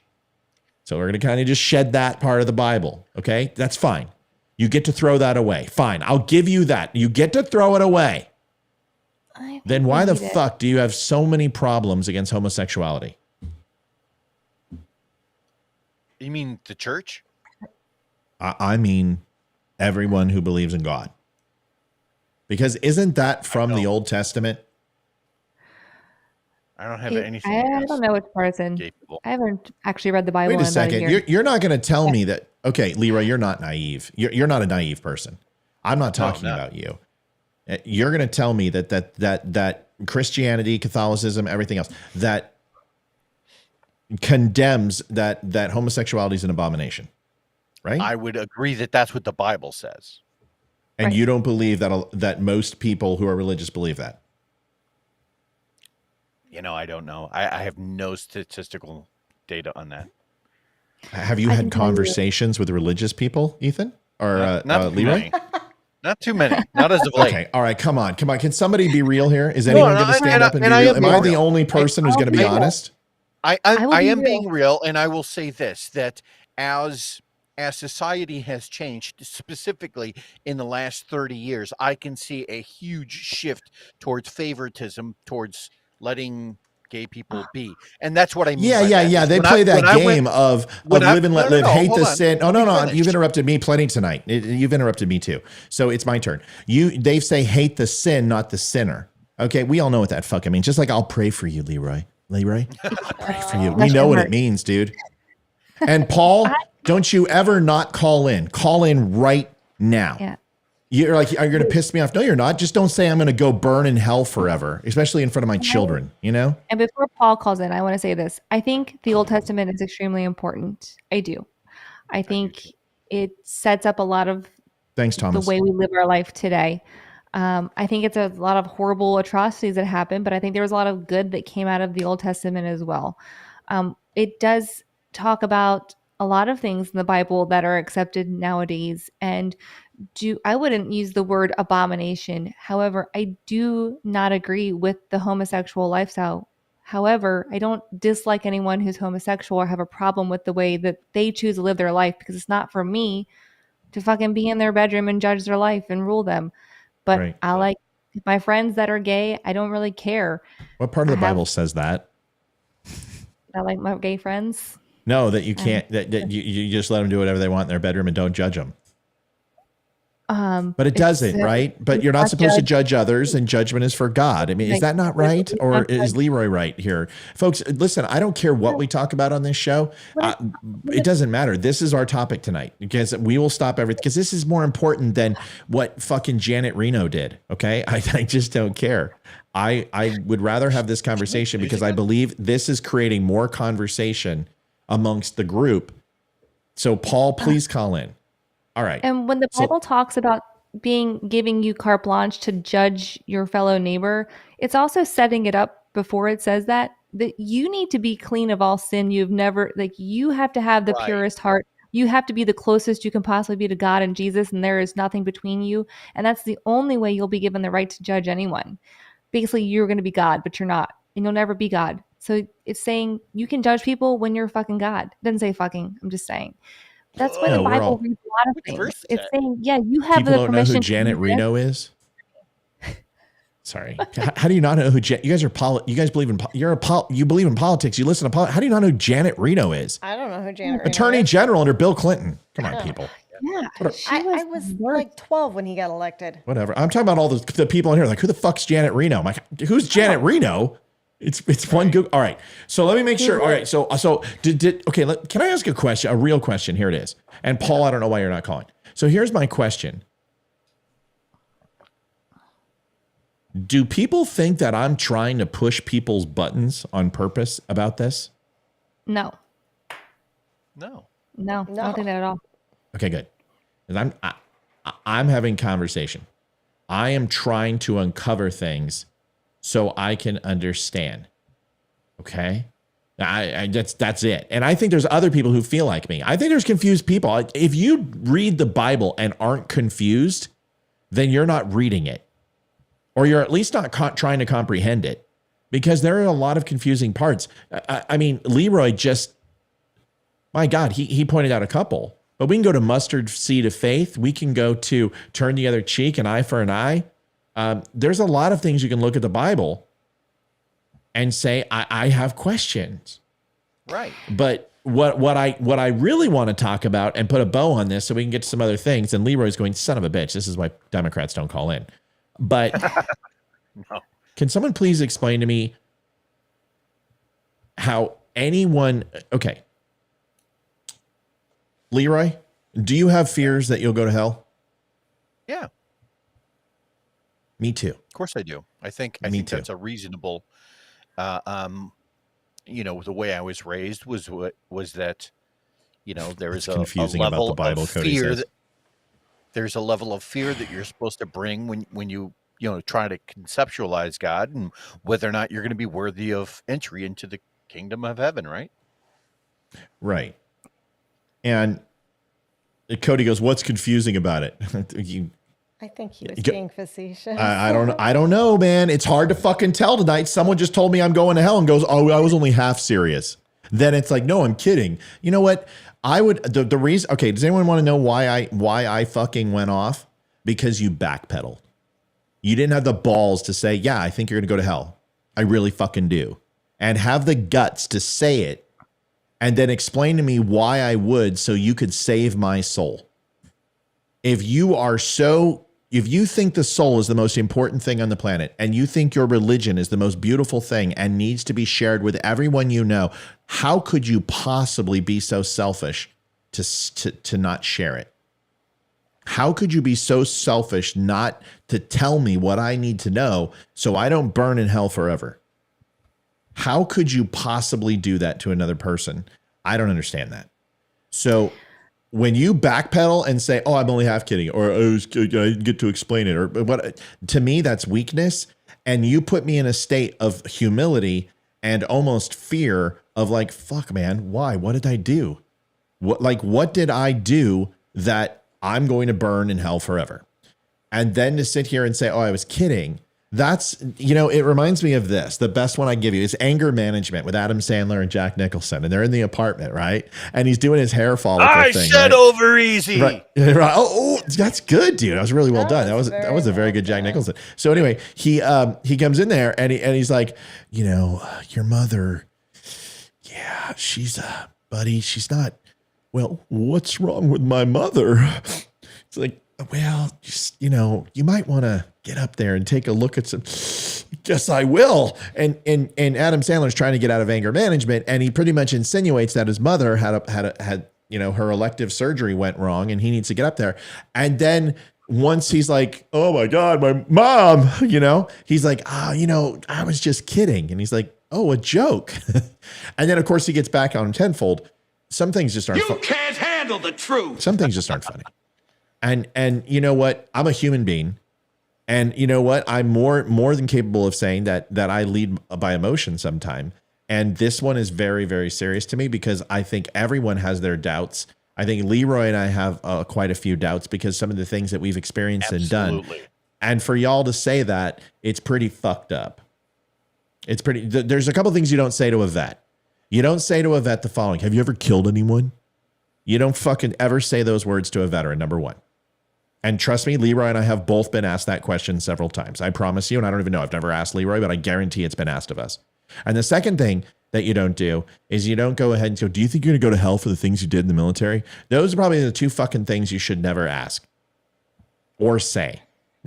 Call it a hunch. It's just my opinion. Paul said he tried to call, but it's unavailable. Oh, it's because I closed it. All right, Paul, call now. Paul, call. It doesn't mess with the. If it does, it does. There's just something going on. There's a feedback thing going on here with Skype, Yeah. and honestly, call-ins are really pissing me off lately because they've been really shitty. So, really quick too. Here's a good analogy for Bible stories. So, we all have kids, and when your kid like messes up, we usually sit them down and like tell them a story, either how we did something similar when we were a kid and the outcome of that, and why, just to tie a bow on it and say, this is why you don't do these things, and this is why you make these choices instead, right? It's essentially a lot of the Bible, not every Bible story, but many of the Bible stories are that way. Instead of doing it this way, here's what the outcome could be for you. Try it doing it this way. I think that's a lot. I mean, yeah, it's just a good way of. So what we're saying is that the Bible is not an end all be all, but the answers are within. And ultimately, if you are struggling, let me see if I put this correctly. The implied powers in the Constitution say the 9th Amendment. Is that correct, Leroy? 9th Amendment? Which one? Implied powers, 9th Amendment. That's implied powers, right? Yes. That's okay, correct, so implied powers in the 9th Amendment. And what that basically says, it's kind of a get out of jail free card. If we missed anything, insert here, right? If we fucked up, there's implied powers. And then it all goes back to the state to decide what those implied powers are, okay?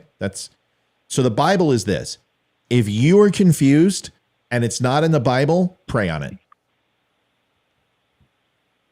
Ask God for guidance. Ask God for help. Is that what I'm hearing? I would agree with that. Always. I would say that that there is enough. I saw something the other day that the Bible was so hyperlinked, meaning it was the first library, because it's not just one book, it's a collection of books, right? So the Bible is essentially a library. And because of that, I saw something that there was something like 70,000 references where if something is stated in one book of the Bible, it's also stated in another part of the Bible. And somebody did visually, and they were able to kind of show that visually. And there was something like 70,000 times where one part of the Bible is referenced in another part. I thought that was fascinating. Okay. So, well, long story short to that is that there are multiple ways to look at the Bible. Okay. I got to get to Paul. Paul, did you hear anything Leroy said? I heard nothing of anyone else. All right. I can hear you. Well, here's the thing. They can hear you. They can hear. No, I really appreciate you. Dude, I don't blow up at people for no reason. I think that's probably the first time a caller has really, I mean, I've gotten mad at people texting, but calling in, I'm usually pretty okay. So don't worry about that. The first thing is that they can hear you, but you will not be able to hear them. So if they have any questions, I will relay them, or Olivia will type them, and then we will figure out this phone call thing in the future. I think I know what's wrong. So Paul, go ahead. The floor is yours. Okay. So I am not a religious man. My mother is born again Christian, very faithful. Both my sisters are very faithful. They live their lives out of the Bible. Okay. My question is, as an outsider looking in, so to speak, so if God sent his son down and this word was spoken on this planet, how are there so many wide-ranging religions on this planet? And I mean, even within Christianity, you have the Lutherans and the Baptists and the Presbyterians and the Catholics, and it's all Christianity, but they've all kind of twisted it their own way. Mm-hmm.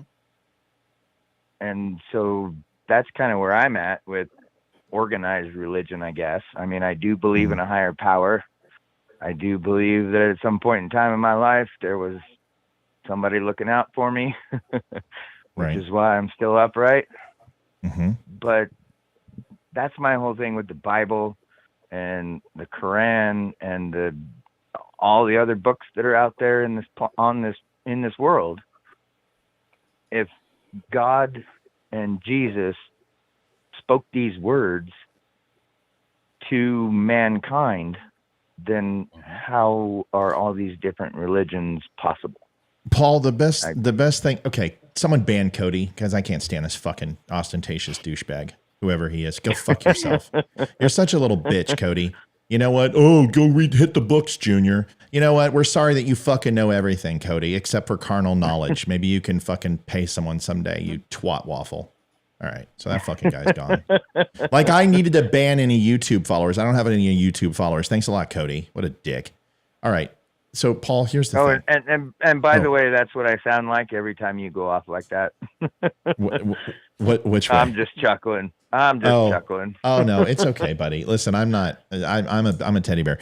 The best way that I can describe it, and I'll just throw it in there, and then I want everyone's opinion, is a game of operator. Is ultimately the story is told by man, and the Bible, the tablets, the Dead Sea Scrolls, the Aramaic, all of it was the interpretation of the Word of God through the disciples to man. And things are going to get lost in translation, especially as many times as the Bible has been translated. But if you look at the 30 major religions across the world today, all of them have so many unique similarities, and a lot of religion is based in all the same stuff.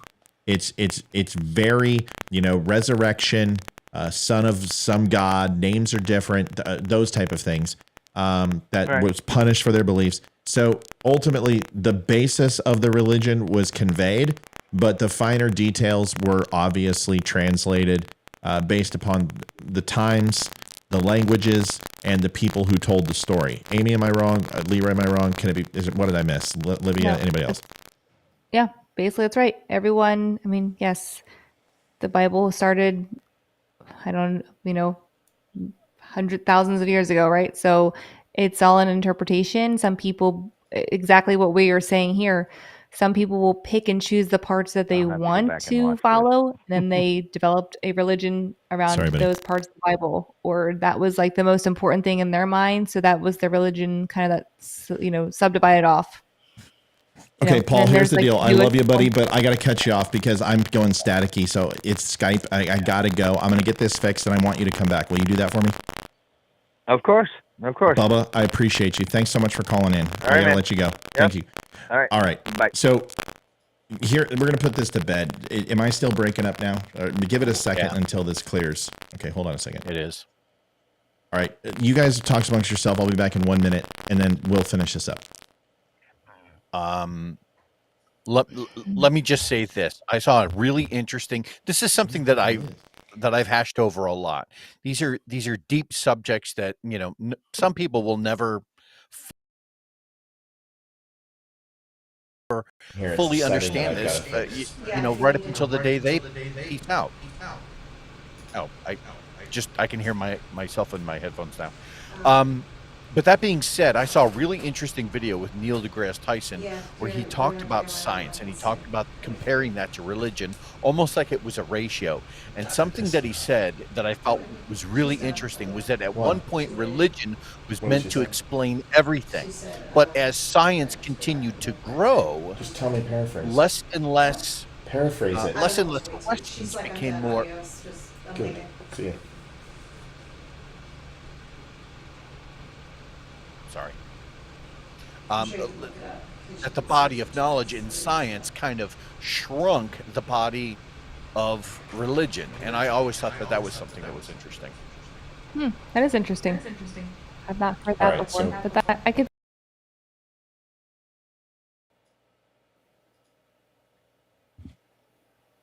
Test. You're good now. Test. Okay.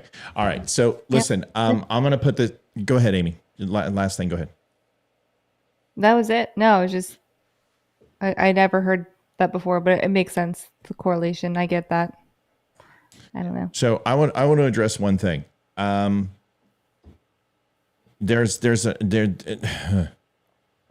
So there's an old saying, with friends like you.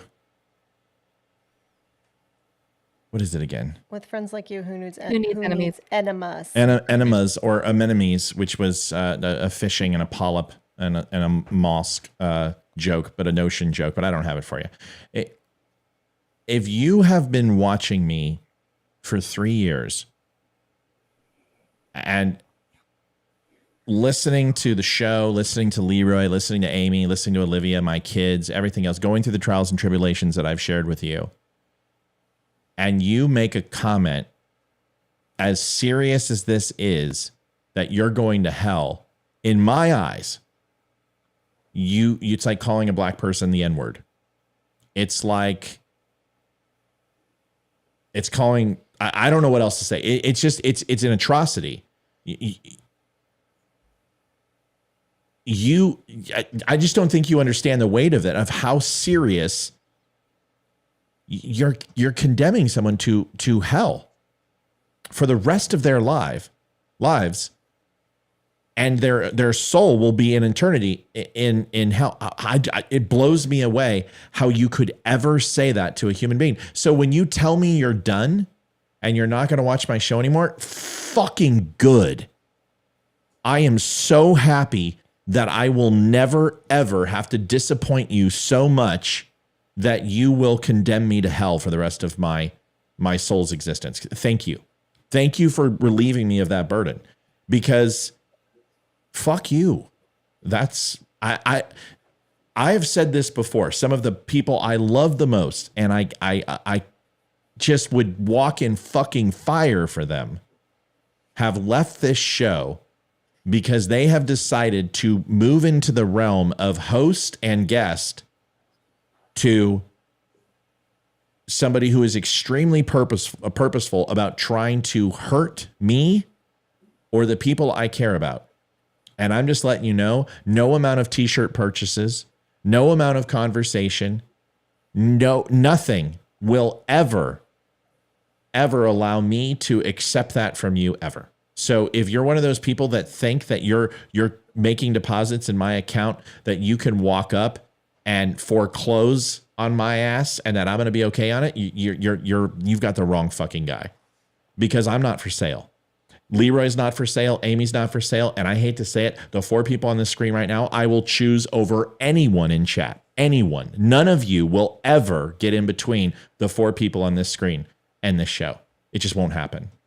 I love you all. I care about you all, but none of you are that important. At least you know where you stand with me. So but I'll tell you this, I will be a fierce friend, and I will do whatever I can for you, and I will protect you and defend you, just like I will defend myself when I need to, as I've demonstrated on this show. But don't ever fucking take me for granted, because I don't have that thing inside of me that has a conscience when it comes to people who are trying to hurt the ones I care about or myself. That's just, and Olivia will tell you, hands down, will fucking tell you, nobody is exempt. Livy? Yeah, no one's exempt. There's a reason that, unfortunately, you don't have family left. They fucked with my wife. They're gone. And if they fuck with my family, they're gone. I don't care who they are. I didn't talk to my dad on his deathbed. I will not talk to my mom on hers. Nobody fucks with the people I love. And that's it. So like I said, I'm done. Maybe it's a little childish, but I don't care. I apologize to nobody for this. Okay? Great. Leroy, I've got 2 more things and then we got to go. And Amy, same thing. You guys have to go now, or you guys have a couple more in you? No, I can stay on a little bit late tonight. Here is a video from Tim Pool. We joke around with Tim Pool from time to time. You guys locked up? We locked up? No, I'm not locked up. Are you locked up? Leroy? My screen just locked up just for a hot second. Can you still give hear it me? a sec? Help. Leave me turn. Let your computer catch up real quick. It's good now. All right, good enough.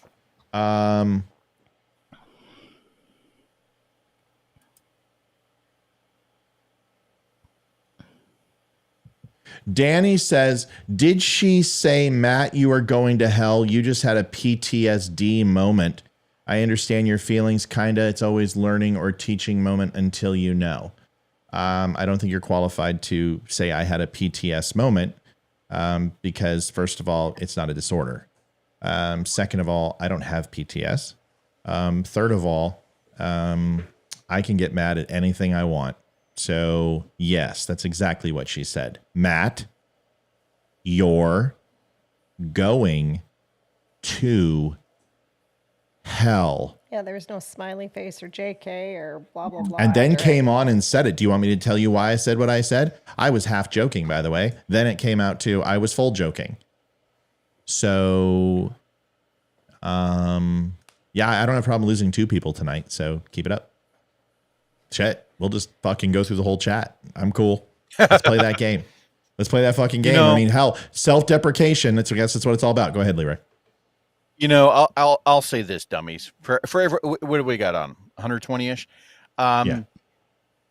For 2 Navy guys to be on here in the roughly year and a half, 2 years that I've known Matt now, and I've grown to love him. Sometimes it's one of these deals where these 2 guys who walked a lot of the same paths in life, like I can look at Matt right now and make half a dozen like gay jokes or whatever, right? Easy. And he knows where that comes from, but I have never once ever said, Matt, you're going to hell. Yeah.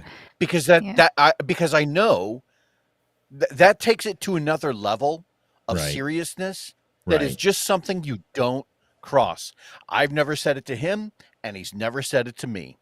No. So for everyone watching, just please be cognizant of that line and make sure that if you feel like if you're not sure of whether or not you should say something, then don't. It's pretty simple. Cool.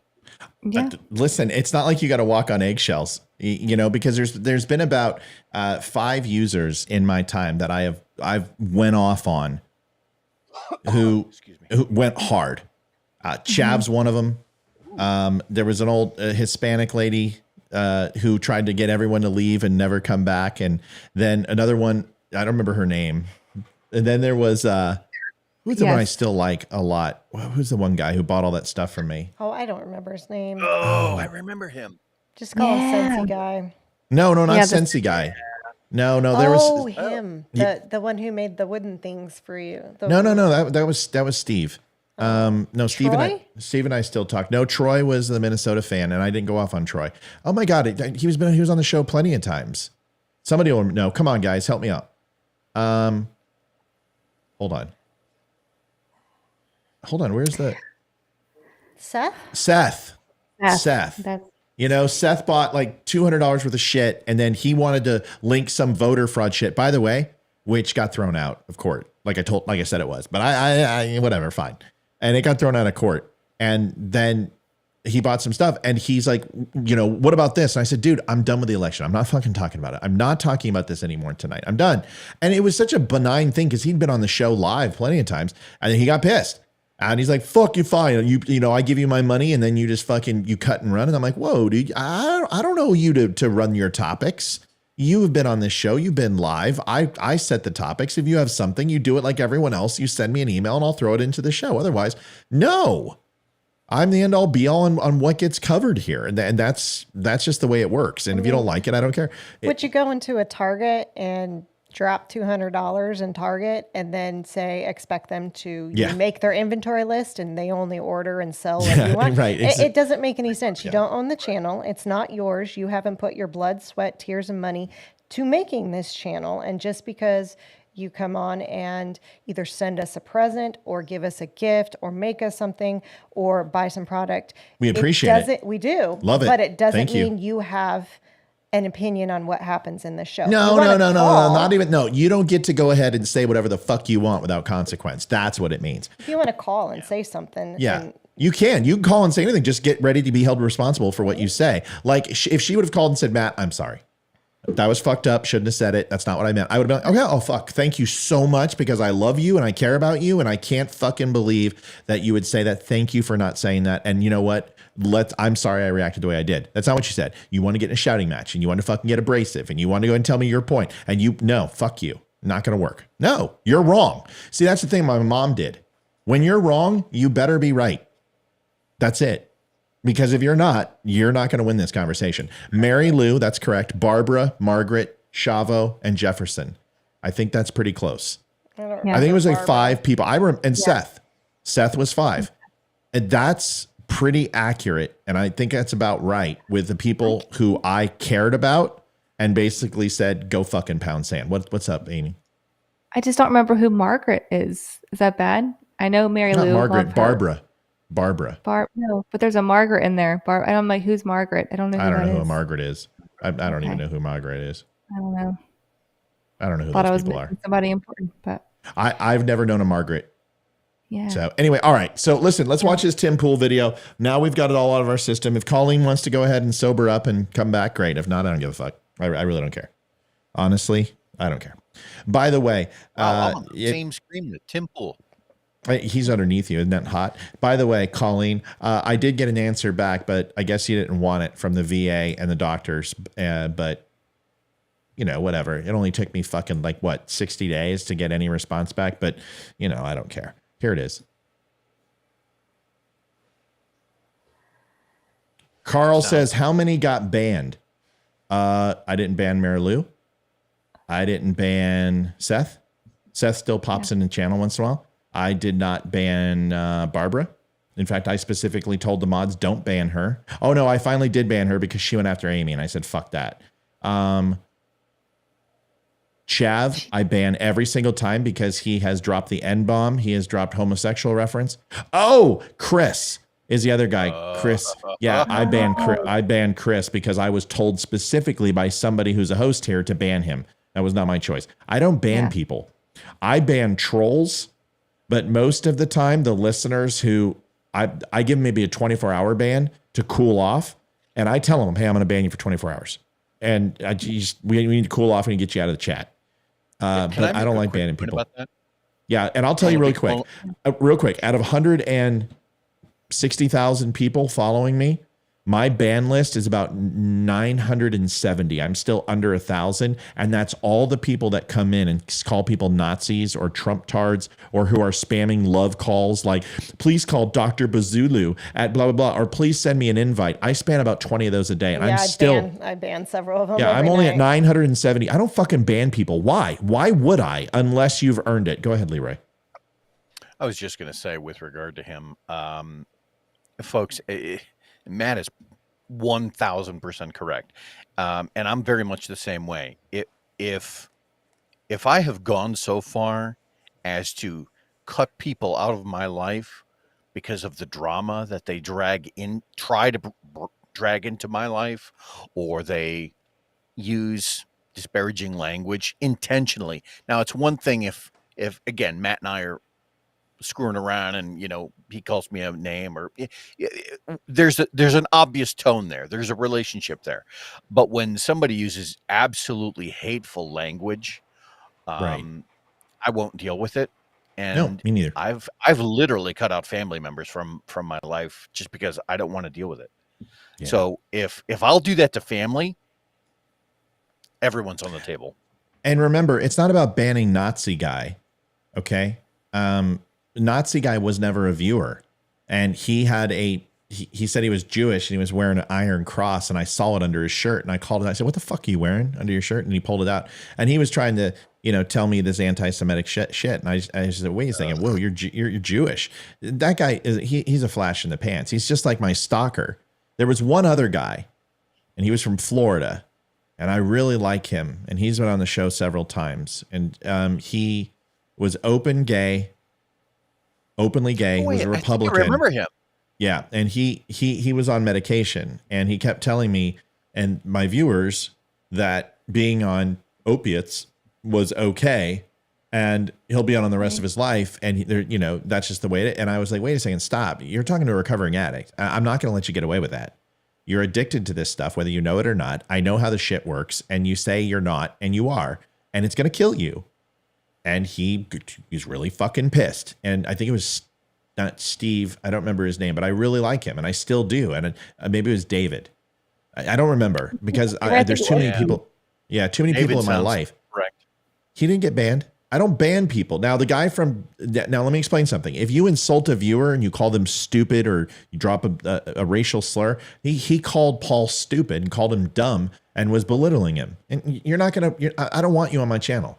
Yeah, you got banned from YouTube. And that really sucks because I got like 489 people. All right, here we go. We're going to listen to this because this is important. This is Tim Pool. I like Tim Pool. Okay. I do too. I'm not a big fan of the beanie. I can't imagine how that fucking thing feels in the middle of summer. He's talked about that before because it turned into kind of a trademark thing. That's why he wears it now. Yeah, I'm sorry. I would do something like, I don't know what else I would do, but anyway.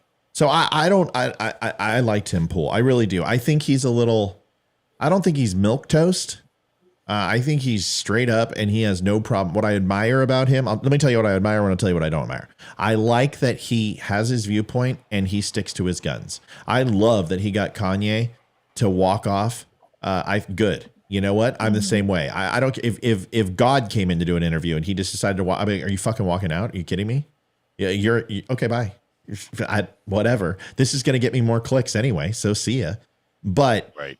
The one thing about Tim that I don't like is that I think he has a hard time delivering a message to know when he really cares about something versus doesn't. He's too monotone. He's too flat. And I need someone to tell me when they are serious about something. Like with me, when you're crossing a line, you fucking know. And I try to explain what I'm emphatic about. I need that from somebody who's trying to change my mind. And if they don't, I'm like, well, they're so fucking lazy. They don't care about it. Why should I? That's my only critique. And here is one of them. And I'll give you an example, but everyone should hear this. Here it is. Stop. Sorry. No sound. Hold on. See, this is the Livy. We're going to spend some time tomorrow fixing this. What do you think? Sure. All right. Sure. All right. Here it is. Here it is. So what do I like about Trump? The reason I'd vote for him, not because I think he's the greatest leader we've ever had. I think his foreign policy has been absolutely fantastic, considering the presidents we've had in the past. Obama, like blown up kids, like Abdul Rahman al-Awlaki, a 16-year-old American citizen we murdered. Anyway, Donald Trump's going to fire everybody. He wants revenge. And I think if the one thing I can get out of the next presidency is the purging of the bureaucratic class, this country will be better off for it. I don't know if Ron DeSantis would do that. I think he's a negotiator. I think he's going to go in and say, how can we make this clean? And it's going to be like Trump's first term all over again. They're going to attack him. They're going to smear him. They're going to lie. They're going to get their key positioned people to sludge everything up. I think at this point with Donald Trump, he's unleashed. He's so angry. He's been slighted. He's been lied about. They've impeached him. They're trying to criminally prosecute. They're prosecuting him in New York. They're trying to get him in D.C. They're trying to get him in Georgia. Now they're accusing him of a 30-year-old rape case. I mean, these people are relentless. And almost every single time these stories turn out to be fake, or even worse, it's them. I mean, the Alpha Bank Russia stuff was a lie. Trump being a Soviet asset. Jonathan Chait, congratulations. That was the most ridiculous thing I've ever heard on cable TV. All of it a lie. Ukraine Gate, Joe Biden saying if you don't fire the prosecutor, you're not getting $1 billion, which he admitted to at a CFR meeting. Everything they say about Trump turns out to be misconstrued. I think Trump gets elected. He walks in and says, I don't care how. I don't care why. We are going to terminate these people. We're going to send them out with nice little boxes full of their belongings, and we're going to figure out how to do it. He wants Schedule F. That's the number one thing this country needs right now. I don't think DeSantis does it.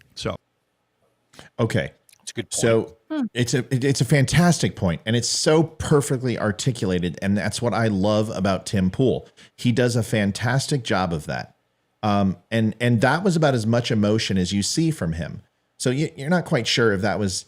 But the problem that I have with this is just because one thing is true doesn't mean the other also has to be false. Just to say that Donald Trump is going to do this, you don't need to show what side your bread is buttered on. DeSantis does not need to be in the conversation. Now, the reason DeSantis is in the conversation is he believes DeSantis will go in there and make amends. Can someone please explain to me why anyone would think that Ron DeSantis is the get along guy? What has he done in his career where he's the get along guy? Because that's not what he sent illegal immigrants to Martha's Vineyard. He went after the fucking Mickey Mouse. You're kidding me? Ron DeSantis is your I'm the get along guy? I don't agree at all. And you can tear him down, but it shows that Tim, in my opinion, is getting some dollars from the Donald Trump campaign, because that's the only reason to say that, because that's bullshit. I don't agree with him there. I think he's completely fucking wrong, because I can give examples of how DeSantis is actually better to do this because of his legal knowledge and the fact that he can keep his fucking mouth shut and not get in legal trouble all the time, because Donald Trump can't, because he steps on his dick every time he talks. Discuss amongst yourself. And by the way, stop real quick. Colleen, I accept your apology. You shouldn't have done it in open chat. You should stop. You shouldn't be crying, because I have done nothing to you at all, except tell you exactly how I feel. You need to stop crying. You need to wipe. And when I say sober up, that's an adrenaline thing. I hope you don't assume that I'm assuming you're drinking. I need to sober up too, because I'm pissed. I've got adrenaline coursing through my veins. I'm not happy. Accept your apology. I do not apologize for anything. You'll get an apology from me someday if we're on a long enough timeline, but this isn't today. But it bothers me that you're crying, because you shouldn't. But that shows some contrition, so I accept your apology. Let's move on, okay? Amy, go ahead. Leroy, go ahead. Olivia. Yeah, I'm glad you said that, because when he was talking about DeSantis, like negotiating with everyone, I was like, did I miss something? Did some news story break that he decided to back down to Disney or something? I didn't know. Because doesn't he fire people like often when you mess up? Like, you're gone. He sure does. Or he changes things pretty quickly. Yeah. I feel like I don't think. Well, you can't get your dick lopped off at 6 years old in Florida anymore. That's one thing. Right. And I like DeSantis a lot. I agree with a lot of things he said about Trump, although I really don't want him to be the nominee. I just really don't. But I feel like he's going to be. You want DeSantis to be the nominee? Yeah, you don't. Is that what you said? No, she said she wants him. She doesn't want Donald Trump to be the nominee. I just don't want Donald Trump to be. Yeah, I don't want him to. No. I don't know who I would pick. I do like Ramaswamy. I really like him. What's his name? He's not going to get elected. No offense. I like him. No. I like him too, but I also like Ben Carson. I also like a lot of people who have no chance of winning. Leroy, did you have a take on this? Because I'm gonna jump on it when you're done. I do. In terms of the DeSantis thing and whether or not, Tim Pool thinks that he's like this middle child syndrome. Oh, I'm going to be the negotiator for everyone. I would disagree with that, because I would say that largely the window that people are kind of viewing this through is this little bit farther leaning left lens of Joe Biden and the Democrats, right? And when we're looking at someone like Trump, we can all agree that his policies leaned pretty far to the right. And so I think what's happening is that bifurcation that we're seeing between the parties, whereas DeSantis is definitely right, but he's not a negotiating type right. He is just finding that right that is just not so far left, as to be. Who's a great example of a rhino right now? Give me one, Matt. Romney. Romney's a good one, but also Romney. Hold on, I got to get out of preview mode. I'm sorry. Keep talking. I'm trying to get out of here. You're good. Well, what I'm saying is that he's definitely not Trump, thank God. But I don't see him as being a wuss down his line. He finds his line and he sticks to it. That's not a negotiator. He's just he has his line. I don't see him as being soft on any of his policies. Okay, number one, if you want to call in, we're going to go back to the old way. You can this is how you have to do it. You have to shut down Facebook and click that link I just gave to you through a URL or your phone. Just make sure Facebook is closed. And it's going to take over your mic and your camera. I will not put you on camera. I'm just going to put your voice on here. I will black out your face, and you can call in, okay? And you can even put your thumb over the camera and just use your voice, okay? So take it off speaker, get on your phone, and call in. And that's the link. It's right here. The phone line to dial in, it's not working, but this always works. If you want to call in, call in. All right, so okay, I understand people want Trump. Let me explain to you. There were just a series of Republican polls. I'm not talking fucking MSNBC. I'm not talking Real Clear Politics. I'm not talking the Heritage Foundation. None of those, not CNN. These are Republican-based polls. Every single demographic, and I'm talking like 146 different categories based upon age groups from 18 to 21, 21 to 25, 25 to 29, 30 to 35, married, unmarried, gay, straight, up, down, left, right, black, white, green, yellow, fucking pink, oompa loompa, whatever. Okay. Every single demographic, educated, not educated, college, no college, $100,000 a year, $1 million a year, whatever it is. He lost in every fucking category by double digits. Every single category. That is not good. However, and I understand this is expose. I'm not giving you the actual numbers, and I will certainly get this and do it next show if you want me to, and show it to you how staggering it is. You're just gonna have to trust me, or you don't. I don't care. But the one thing that you should care about is that was against Joe Biden. In a head-to-head, he loses every single time. Now people are like, I don't trust polls. Stop it. Yes, you do. You don't trust the polls that are the blended mix. And you don't like the outliers and you don't like the inliers. These are internal polls for Republicans, and they're only calling Republicans. The second thing it says is that if Donald Trump faces head-to-head with Joe Biden, he loses astronomically in every single category. The only thing it doesn't say is DeSantis is the nominee. He beats Joe Biden in every fucking category. Every single category. It's just something to think about. Yes, I will post it. This is open. It takes one Google search, one DuckDuckGo search. You don't need me to be your fucking librarian. Do a search. Put in Republican-based polls on Joe Biden and Donald Trump head-to-head and DeSantis and Biden head-to-head, and you'll find it yourself. But yes, I'll post it. I've referenced it in the show several times. Go take a look. Now, Donald Trump is absolutely 100% right now, whether you know this or not, unelectable. I'm sorry. He's unelectable. There are too many people who have no desire to vote for him. And Joe Biden is unelectable. It is going to be a battle of suckage. Yep. And that's the issue, what we don't want. We don't want that. We want a person who can come in, because the economy is fucked. The world stasis is fucked. And those two things right there are the two biggest concerns. The country has lost its moral compass, and they will bring change now. They want change. They don't want Joe Biden. They want somebody else. As long as you put up a body that's halfway decent and coherent and can rub two sentences together, that person will win. We've got a guest in the room. It's Donald. Donald, can you hear us? Hold on, Donald. All right, Donald, can you hear us? Hello, hello. Still nothing. Donald, are you muted?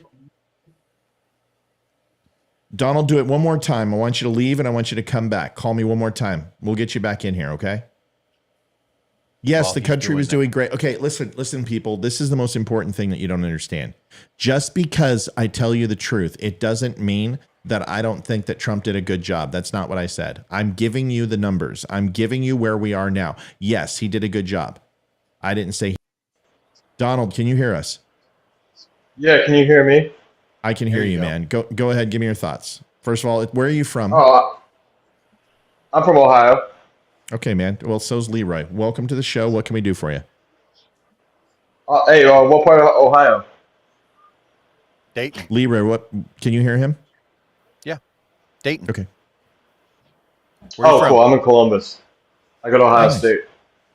Oh, so you mean the Ohio State, don't you? Of course, the Ohio State University. Nice. I was just wondering, and I'm not going to be confrontational. I'm just really curious. What do you think when you see people like Paul Ryan and Jeb Bush endorsing Ron DeSantis? I mean, we voted for Donald Trump in 2016 to get rid of people like that, and now he's their boy, he's their guy. Well, wait and a second. is that a red flag to you? No. Well, it depends. Does Ron DeSantis? Okay, so here's the question. It's not that if Paul Ryan and Jeb Bush find Ron DeSantis to be their boy. The question is does Ron DeSantis find Paul Ryan and Jeb Bush to be his boys? That's what you should be concerned about. Because if you're worried about I think he money, does. Why? Please demonstrate anything that he has done that has been Paul Ryan uniparty style type of policy or legislation that he has pushed through. Jeb Bush is Ron DeSantis' one of his mentors. This is well documented. That's not what I asked you. So that means he has some allegiance to him. Why? Because he was his mentor. That's just how life is. When someone gives you a boost in life, you're in debt to them for the rest of your life. Okay, so didn't Donald Trump give exactly Ron DeSantis? Okay, so please explain to me how he has been. Well, he's a traitor. I mean, he's spineless. He's a spineless traitor. I'm going to kick you off my channel. Why? You're an idiot. Why? Because you're being an idiot. That's not stupid. That's just true. I'm not trying to be confrontational. You are, because you won't shut up. Okay, go ahead.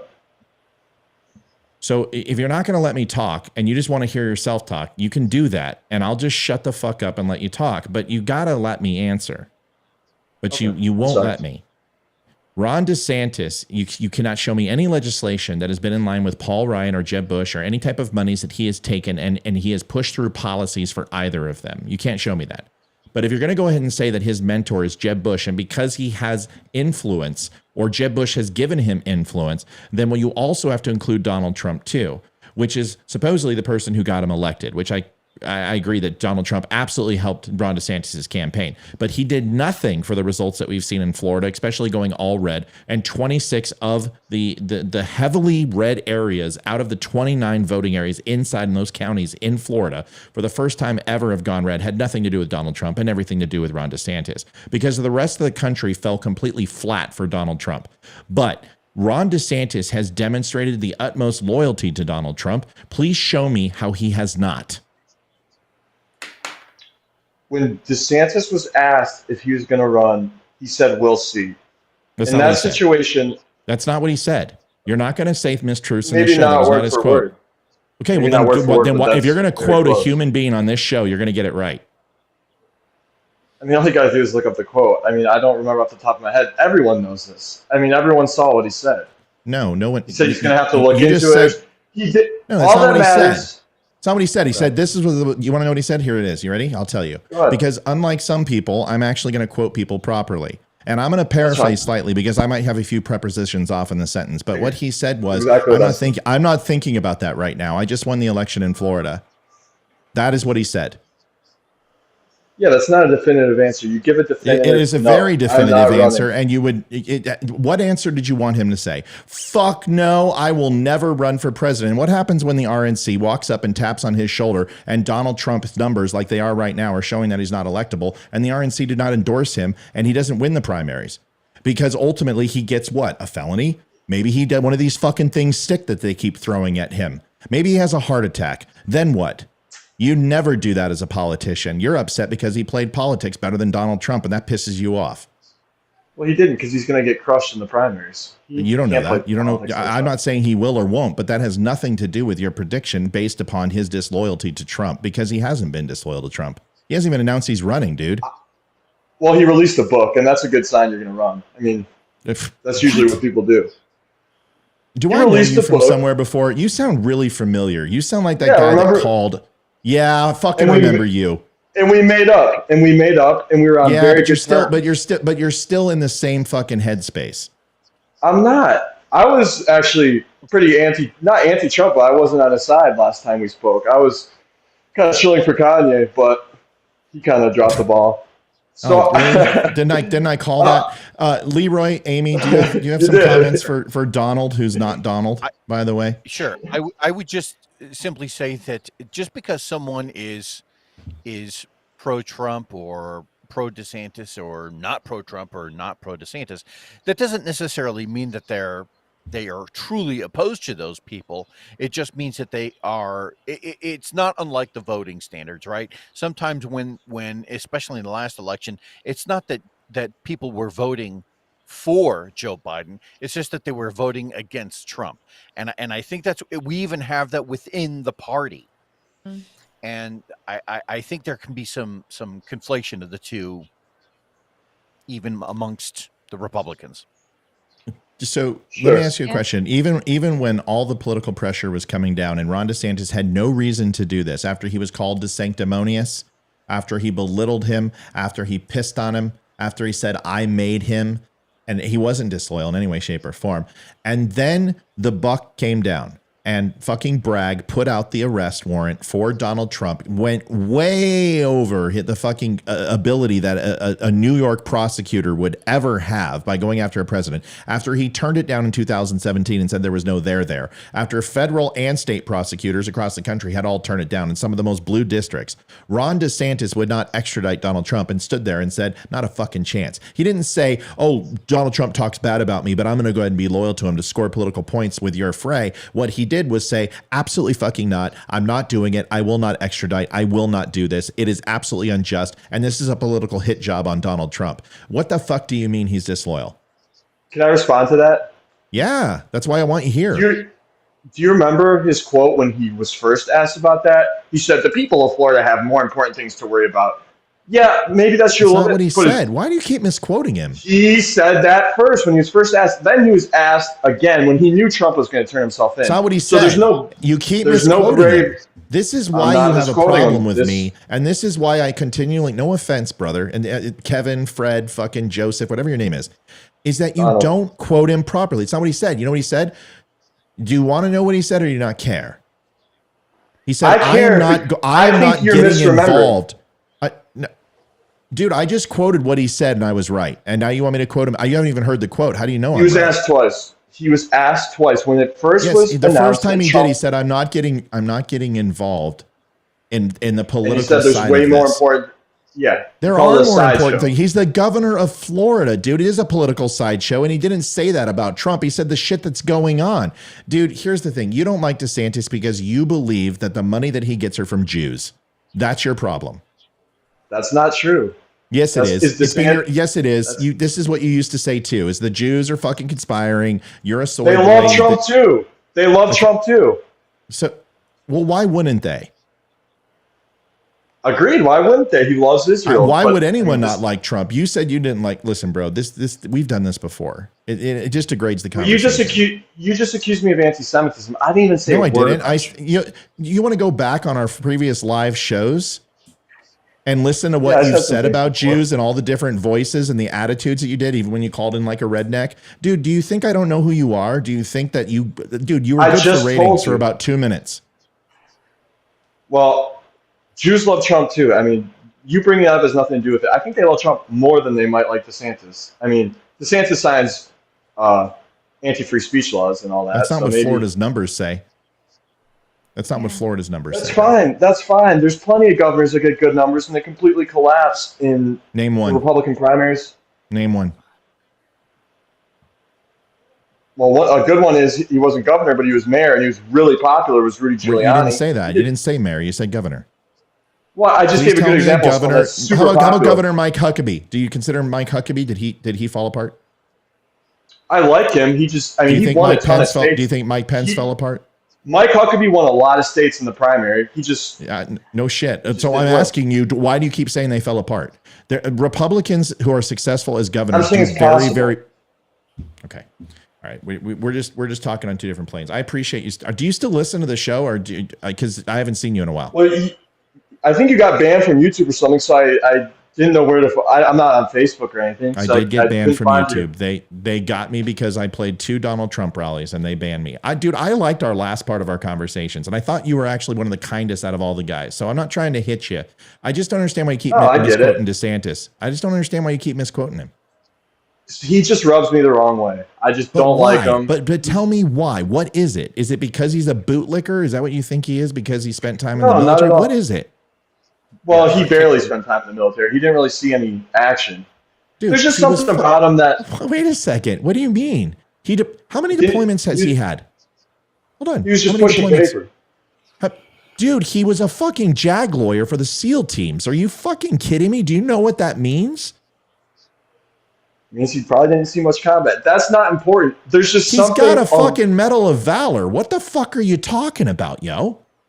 there's just something about him that rubs me the wrong way. Hey, Hitler was in the military too. Oh my God! It doesn't. You say now DeSantis is Hitler? Come on. Now DeSantis I'm not is saying Hitler. that. I was just giving an example. Dude, you are such a smart. You are such a smart guy. You're such. I a smart respect guy. military service. That doesn't mean someone's automatically an honorable person. I respect. I never said that. My point is something you about said him he's rubs never me the saw wrong any. way. You said you okay. Hold on, listen. You said you never saw any action, and I said you're wrong. Yes. Okay. You said he pushed paper, and I also said you're wrong. So you don't even know anything about the man. You have a feeling about him, and this is the problem. If you would actually, there's a video out there that you might be impressed with. 750,000 people watch this video that I made. And that's really good for me, man, because most people, my videos get 30,000 views maybe, but 750,000 people have watched it. I would really challenge you to go look at it. And it walks through who Ron DeSantis is. And it's nothing but fact. There's no fucking fluff there. It's nothing bagging on anybody. I'm just like, you guys keep calling him a rhino. You guys keep calling him a paid shill. And it walks, and you should go watch it. If you respect anything about my opinion, go watch it. Go ahead, Let me Leroy. ask him a question. I will. So if it really came down to it in terms of the election, let's just say, for example, that at some point in the very near future, the Republican Party basically says, look, we're not going to float Trump. We're going to float DeSantis.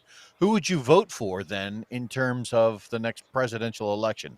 Would you vote Biden or would you vote DeSantis? Good question. I honestly don't think I would have a very jaded view on politics in the country. I don't think I would ever vote again if DeSantis was the nominee. I will officially have lost all hope in the country. And I mean have a question. I got a question for you. And Don, or Joe, or Fred, or Bob, this is my wife, so tread carefully. Cool? No, I always respect your wife. I know, but you know how I feel about family. We've been down this road before. Go ahead, Olivia. Okay, so have you ever lived in Florida? No, but I've visited a lot. Okay, so you've never lived in Florida, which means you've never been under any laws or anything that DeSantis has done for the state of Florida. Unless you wanted to go to Disney World and didn't like him doing the thing with Disney World. But why don't you like him? I mean, there's just something about that guy. That's not exactly a reason. Is there something that he did, a law he passed, something he said that you can prove that is making you dislike him? Because I can tell you why I don't like Hillary Clinton. I can tell you the day I stopped liking her. And what day was that? It was. Hold on. I can't remember the exact day, but I was at my mom's, and I think she was on a Barbara Walters special, and she started bashing Bush, and it pissed me the fuck off. And from that point on, she was enemy number one in my book. I don't like Biden because of what he's doing to the country. I don't like Obama because of what he did to the country. I don't like Trump right now because of the asshole he was in the last 6 months of his presidency and how he can't shut his fucking mouth. If I could have a president that has Trump's policies but in a different body, that's who I would vote for, because Trump's not going to get elected. So you need to have, and you need to have conviction behind this. You need to tell us, why don't you like him? Because I won't accept there's just something about him that I don't like. Sure. Yeah, I'm just going to walk. Dude, listen, brother. I forgot how much I like you, because I do. I think people give you a hard time, and I give you a hard time, but you're a good dude. It's so amazing when you're gonna get married one day, you're gonna have your own family, and you're gonna just see that you're gonna have so much knockus and pride. But anyway, I'd like to hear an answer. I can't wait to be a dad. You're gonna be a good dad. I believe it. Thanks. So I'm not a big fan of DeSantis' whole thing is the culture war. I mean, I'm so over the culture war because I was so into it in 2016. I'm so over doing stuff to own liberals. I think that stuff's so corny and lame, and like sending the migrants into the middle of the country. I mean, haha, yeah, liberals own, but you just sent hundreds of illegal immigrants deeper into the country. It's just kind of a stupid move. You want dangerous illegal immigrants deeper in the country that are closer to your family? I mean, I think that's kind of lame. But I why? don't Wait, really Amy, like that. Amy's got something to say. Hold on. Go ahead. Go No, ahead. Finish how up. old are you? Like What's 20, that? 22? How How old old are are you? you? Like 20, 22? 23. Okay, My enough God. said. You have not Oh, lived come long on. enough. Don't be You have not. ageist. I know a lot No, of I'm not 23 being year olds. ageist. That's all I'm right. not being ageist. No, He has not paid taxes long enough. He has not ever, he doesn't know what it's like to own a house and have your neighborhood destroyed. He doesn't know what it's like to go through any natural disasters. He doesn't know what it's like to truly live. He's still young. And I can say that now I'm old enough. I feel like I've definitely graduated to be old enough. Yeah, And that, I'm that like, sounds I better. can, That's much better than enough said. He's 23. I mean, that's much better. no. I You agree. haven't lived long enough. and You I don't. You have also, not paid enough taxes. You haven't Well, worked a job. You haven't worked two jobs and had to take care of a baby in the middle of the night. And you have not lived a hard enough life yet. I don't care. that's just Okay. as hold on though. That's just as dismissive as Yeah. basically him saying, "I don't like DeSantis." I agree. Because of the I'm way on Leroy's because side of the here. way he parts his hair. You know, Right. That's you Yeah. never well, I'll really say gave this. a reason. Hold on. Shut up. We're talking bad about you behind your back. Be quiet for a second. He So never really I, gave a reason. So there's nothing wrong with us going, well, he's only 23, so fuck him. I think what You know Amy's what I trying, mean? I'm not going to be like everyone is for Donald Trump, but I think what Amy is trying to say is that you are way too fucking pessimistic for somebody who hasn't experienced the trials and tribulations of others. I think that's what she's trying to say. Is that right or wrong? Not necessarily pessimistic. It's just he doesn't live in Florida. He's bashing governors who are sending immigrants to other places, but where are they supposed to go? Their cities and towns are overflowing. We have Deported. we have it here, but we're not Yeah, at to capacity. Florida. No, he said deported, I think. Oh, well, Oh, how? deport them where? Where do you, okay, what do you want to do? You just want to take them on a flight, put them in Mexico City, drop them off, and then leave? That's fine with me. It's not Okay. our problem. It is our problem It because really is our problem. it is when you, Yeah. it is when you doesn't have have to be. amnesty. Well, do you believe in amnesty laws? No. Oh, so you think the United States should be completely closed border, an isolationist country, and if anyone is trying to apply for amnesty, they should be rejected. Yes? At least for the time being, yes. I mean, when I drive around, I see homeless people and stuff, and like homeless vets or whatever. It makes me incredibly sad. Yeah, I don't disagree with you. I think there needs to be a hiatus on And I'm not- immigration until we get it fixed. I'm not going to disagree with you. Yeah, that's really it. Because I'm pretty sympathetic to.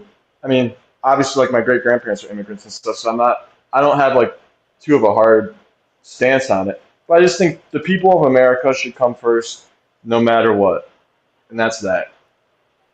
Well, Respect to listen, immigrants, but I didn't agree with you 6 months ago. But if we don't get the border fixed, I'm not disagreeing with you. It's a kerfuffle. You know, to defend DeSantis, he was putting the people of Florida first. He is the governor of Florida, so shipping the immigrants out was putting the people of Florida first. So I think he's a pretty damn good governor for doing that. Damn, that's I a agree. decent point. She did kind of use your words against you there, brother. Yeah. yeah, that's fine. That's a good point. But he's also going to run for president one day. He'll have to answer for sending immigrants deeper into the country. Yeah, but at least he didn't say grab him by the pussy. Right.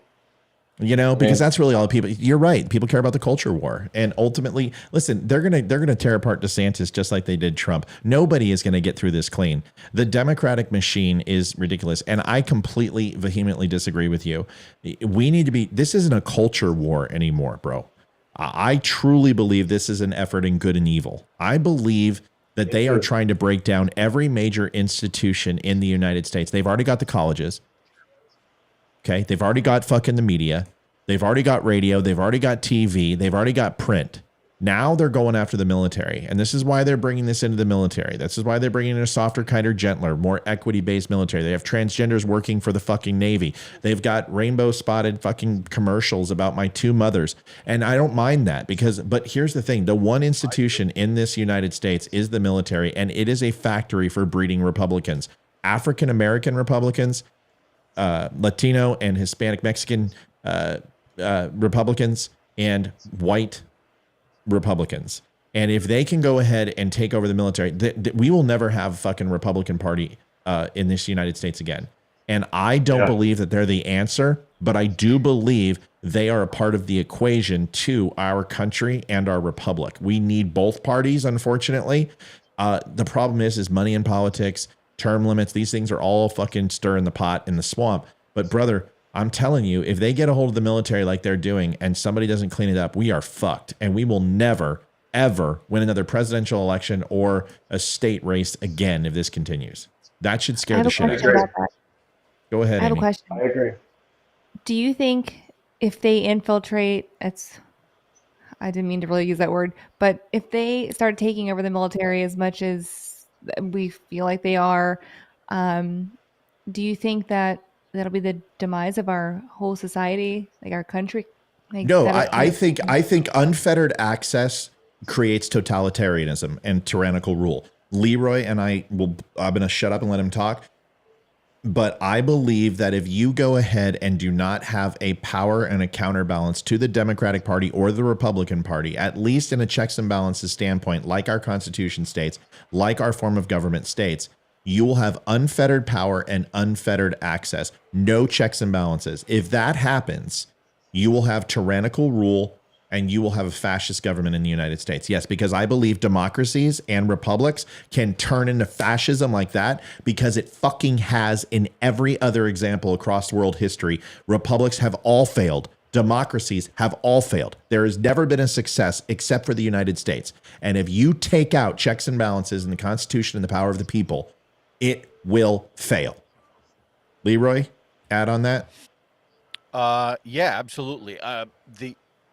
The beauty behind the United States being that the constant imbalance of power between the judicial, the executive, and the legislative, right, and then combine that with the Constitution and the Bill of Rights, that right there puts such a stranglehold on the government.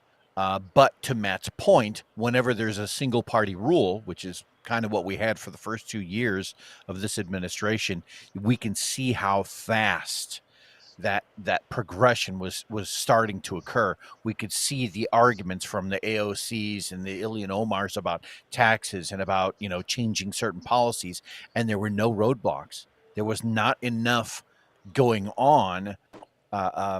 There were not enough hurdles to stop all of that kind of thing. Now, that being said, within the rules of the military, and I know what you're saying, Amy, would that be the end of our right-leaning society? I don't think so. On the surface, I see that the Democrats and the military are almost a perfect fit, right? Because there's a big part of the military that says it's kind of like socialism, isn't it? Everyone gets the same food, everyone gets the same housing. It's the perfect setup to kind of explain how socialism works. But the problem is that when people go into the military, they got to put their right hand up and they have to say, "I solemnly swear to defend and support the Constitution of the United States." And part of that is the Bill of Rights. The biggest piece that you're going to have when people do that is they're going to say, "Well, wait a minute. That means we can't change it, right?" Right. And so you're going to run into situations where people are going to start learning about it. People are going to start reading this stuff and saying, "Well, wait, I want to take off the Second Amendment. Wait, I don't like this freedom of speech thing." And they're going to realize it not only is it there for a reason, but it's almost impossible to remove. Can I chime in one thing? Military is not a socialist program. It is not communism. And the reason why is because the basis of military from start to finish is meritocracy. And you don't have meritocracy in socialism. You actually have, if you want to achieve Shangri-La in the military, you must go ahead and do it better than everyone else. And there is a race that is constantly happening. And if you think that you can just go in the military and coast for 20 years, no. Everyone is running the race, and everybody's running against each other, and socialism is antithetical. In fact, socialism says don't even fucking run the race. Everyone gets a third place medal. Nobody gets first and second. There are no fourth, fifth, sixth, seventh, and eighth. Don't run the race. Military says you better run the fucking race because only 100 out of 1,000 of you are going to make rate for the next 5 years. And unless you're cool with making $1,200 a month for the rest of your fucking life, you better pony up. Well, that they won't even let you do that anymore. They have these wonderful little tools in the military. They're called force shaping tools. And if you don't advance, they will kick you out. And it's well before your 20 years is up. In some cases, I think you can only be an E3 or an E4 for like 10 years or something like that. Like 10 years. Jesus, I made it in 10 weeks. Horrible. Yeah. And so, all right, listen, brother, I'm going to tell you goodbye because hold on. I'm going to cut him off real quick. I got to go, bud. I appreciate you. I still don't know your real name. I guess I don't care. You're going to be called X. It's called X. That's your name. Fine with me. I'll see you. All right, Call buddy. him Z because he's Gen Z. He's not Gen Z. Is he Gen Z? Trump. He doesn't want to be Gen Z. Go Trump. All right, No, but you shouldn't claim Zoomer. that. You shouldn't claim that. That's embarrassing. So, all right. Well, he left. All right. I'm a millennial, technically. I want to do one last thing because I'm going to piss Leroy off, and then we're going to go. Seriously, I got to show you this. All one. right. This is the only one. Then we got to go. Listen, tonight we haven't had one of these. How long has it been? It's been months. Like just weirdness. People calling in and just arguing and getting. I've been fairly calm. I really. Come on, people. Let's not do this. We don't need to do this again. All right. Listen to this bullshit. First of all, okay. I was going to do a show on this today, and instead I had to do the Gay Navy show because that was just, I hope. Yeah, you like the Gay Navy show? It was good? Okay. I loved it. That was If you haven't seen the Gay Navy show, go watch it. Great. Ryan Weaver spit out his cornflakes. It was great. So he watched it. He's just like, Village People reference. Yeah, I thought so too. And I didn't get hit with a copyright infringement, which is great. So let's here's the thing. Is just because something is complex. This goes back to our biblical conversation. Just because something is difficult to comprehend, just because something doesn't have an answer, it doesn't mean it needs one. Sometimes it needs more questions and solutions before you get the final answer. And when it comes to shootings, everyone is worried about assigning blame or finding who and what and those type of things, when really the most important thing is to solve the why. The why is the only thing that matters. And the reason why is the only thing that matters is from Leroy and I's perspective, why is the final step before you get to the solution and answer.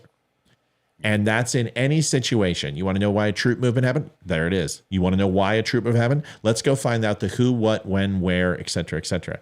The why is always the question. And it's when that is answered, that will give you your final step in the process where you have completed your task or assignment. So people want to know the who, they want to know the what, they want to know blah, blah, blah, blah, and all this fucking noise. I don't care if he's a Nazi. That's not in the entomology of things, in the fucking hierarchy, in the KP Kafkas of life, the class, phylum, order, kingdom, blah, blah, blah, blah, blah, in the animal kingdom. In that scenario, the gun, it doesn't even make the list. It has nothing to do with anything. It absolutely is X. It doesn't matter. It's a variable. It's X. The number is the amount of people killed, because that's important, right? And then the next variable is how it was done. And then the next variable is ultimately the why. Everything else is, you will in a second. Just hold on. Let me just wrap up my thought because I want to put a bow on this and then you unravel it. Is the why is really, really important because all those other things are essentially levels of intelligence. It's the radio intelligence, the imagery intelligence, the human intelligence, and then you get to the answer and you get to the brief. And people are so distracted by the color of somebody's skin. Who fucking cares? People are so, they were Baptists in church. Who fucking cares? None of that matters. They were poor. They were white. They were black. They were in the ghetto. They weren't in the ghetto. They owned Teslas. They were Democrats. They were Republicans. You got to ghetto for me. There you go. Hold on, here we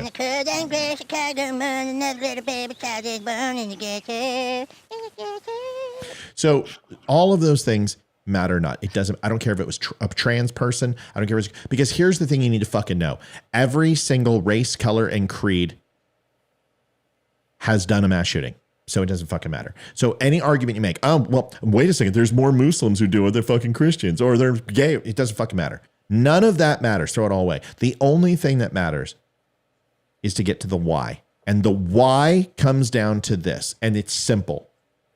There is a lack of compassion and care for human beings on this planet, and the sanctity of life is no longer important. And the reason why is because we don't have God. There is no fear. We murder babies in the womb at our convenience because we don't want to do what's hard and we don't give a fuck about what's right. We don't care about the elderly and we don't protect them and covet them, and we don't consider them to be anything other than a nuisance in this society.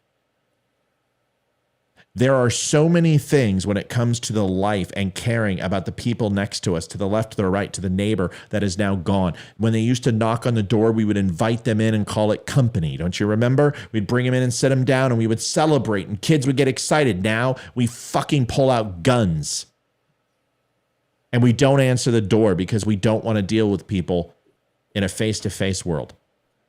There is a lack of humanity that is here, and it's being perpetrated and it's being executed by people who have psychosis and mental health issues. The tool is not important. So what I'm trying to say is when I hear shit like this, weapons of war and God and AR assault weapons and fucking full clips, it makes me want to vomit because none of this is going to solve the problem. Leroy, make your point. Amy, make your point, then we're going to press play.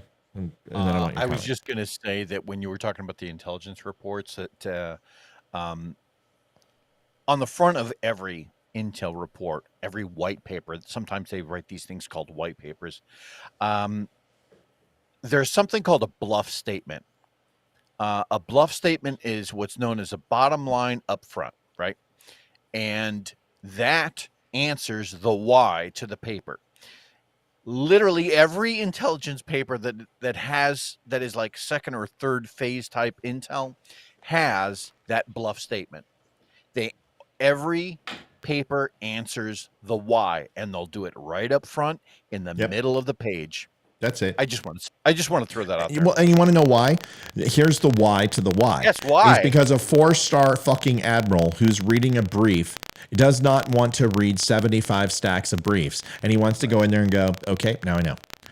And if I want to know, it's what I tell my wife every night. She just left. She's coming back. But it's the same thing I tell her. I'll say, Olivia, what time is it? And she's like, oh, it's 1:15 noon Eastern Standard Time. But Pacific Standard Time, it's 9:15 a.m. And then I said, why can't you just answer the fucking question? Why do you have to give me more than what I asked? So when I ask you, do you know the time? The answer is yes, I do. And there are people like Leroy and I who get impatient with people because that way. You got to move over. The other way, this way. I'm where I normally am. Okay, but you're not centered. Okay, it doesn't matter. So anyway, real quick, that's what the whole reason is we want to know the answer and we don't want to know anything else because consider us admirals. We want the why statement.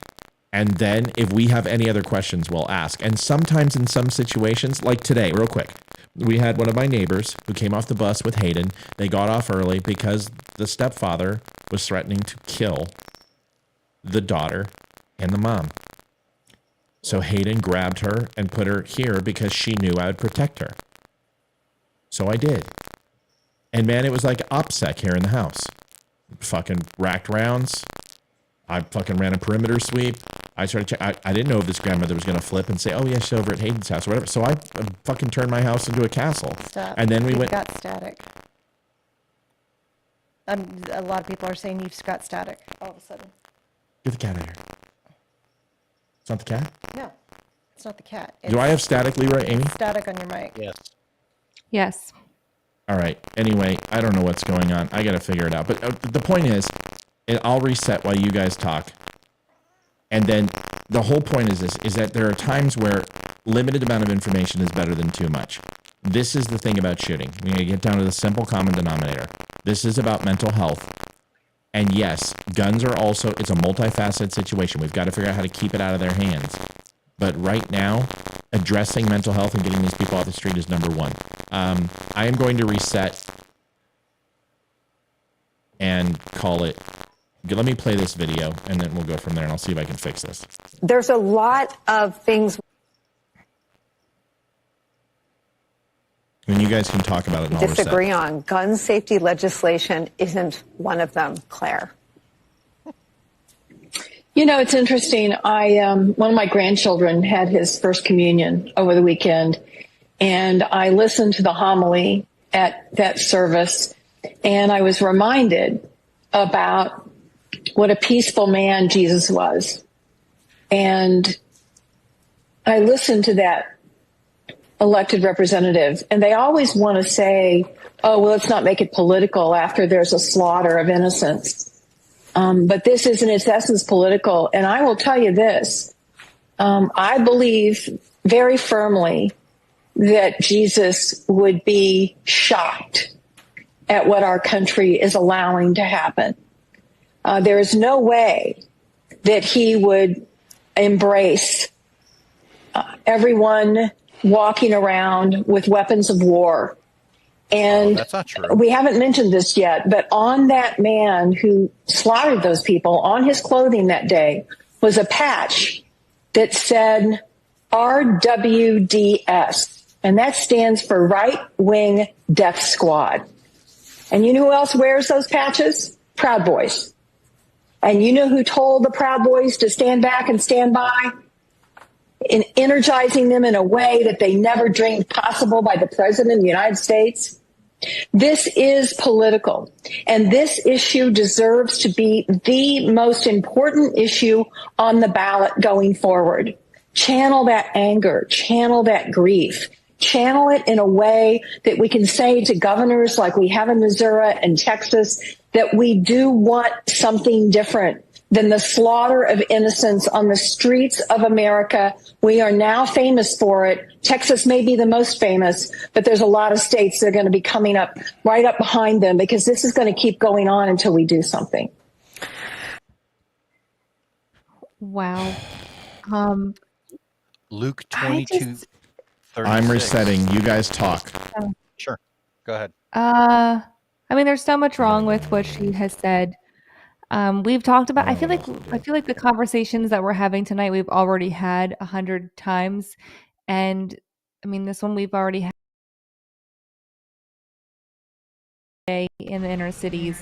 And, okay, why can't, me now? Okay. Why can't we do something about all of the issues? And the question is, like Matt said, it's not the why. It's something in the Why are these happening? Is it a mental health issue? Or is it We'll figure it out. someone out We're gonna figure it vendetta? out tomorrow. Right. Sorry, I'm distracted by the like. Yeah. So I was can't I. multitask. You know, something that she had said is that she had line there by claiming that what I went to church, and when I went in front of the church and listened to the homily and the priest was talking about, you know, would Jesus really go for this? Yes, he did. Luke 22:36. He basically says, but now if you have a purse, take it, and also a bag, and if you don't have a sword, sell your cloak and go buy one. He told, and it was in defense. He didn't say go out and assault people, but what he was saying was buy the tool that you will need to defend yourself. It's in the Bible. Here's my thing about God, and I thank you folks for your patience with the mics. Livy and I are going to reset, unplug everything, and just rebuild everything from start. There's so many. You just have no idea how much shit we have coming in here. Here's what I will say. For anyone to use our values against us that doesn't believe in the values that we possess, those are heretics. I said it earlier, and I don't like heretics. You don't fucking pretend that you're religious, okay? Just stop. I will never pretend I'm religious. Like, I have a Got God shirt, and I wear it, and there's a question mark on it, because that's making a statement. Not that I believe that I'm godly. It's, do you have God? Because I've got questions. That's why I have that shirt. You notice there's nothing else religious on my site, because that one is just, I have questions, and you might agree with me. But when they say, oh, I'm religious and everything else, and then use God against, first of all, right, God, I guarantee he doesn't like mass shootings. I promise you he doesn't. I will tell you unequivocally that he doesn't get up there and go, ha, ha, ha, ha, ha. You want to know how I know that? Because he doesn't feel the same way about tornadoes either. And he probably doesn't feel the same way about earthquakes. And he doesn't fucking feel the same way when a tomahawk goes into a fucking mosque and takes out an entire family along with their children. And lets some intel guys have to deal with that for their whole fucking life. And he probably didn't get off when it would happen to me when I was younger and I was a boy. And all the things that happened to Amy and the things that have happened to Leroy and all the things that we've been through, I don't think God sits there and gets off. But if you think the worst thing that God has seen in all of his existence and internal knowledge is a shooting, then you're horribly fucking inept. He flooded the earth and killed everything on it, and he turned a city to stone. I mean, yeah. He's seen some pretty fucked up shit. So don't sit here and tell me that it was the best of times and worst of times. And I'm not saying he's a vengeful. And you go, oh, that's the Old Testament. Okay, well, here we go again. You know, I like the new, kinder, gentler God. Well, don't we all? But you know what? There is that side. But my point is this, is that don't sit here and say that he hasn't seen things that are 10 times more horrific than this, and they still happen on Earth. And if he had the power to stop it, and that's what we believe,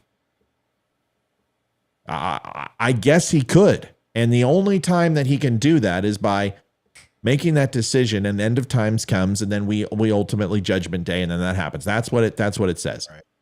Right. But there is a battle of good and evil. So can we stop blaming things that have nothing to do with the other? God has nothing to do with school shootings.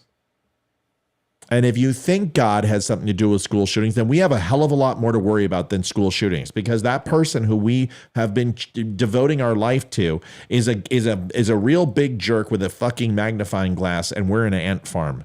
And we got a lot more to worry about because we have eternity to fucking deal with this. Or maybe it has nothing to do with that, and we need to focus on the why. And the why isn't a guy with a magnifying glass, and it isn't an AR-15. It's that people are being murdered because people no longer care about the sanctity of life. And those that don't, we don't know how to identify, because we have a very big conundrum: individual rights and safety. Right. And that is something that is a absolute diametrically opposed thought process that is impossible to navigate, because we can't solve it without giving up one for the other. And that goes against everything we know as Americans. And this is really fucking hard. So maybe it's not one thing. Go ahead, Leroy.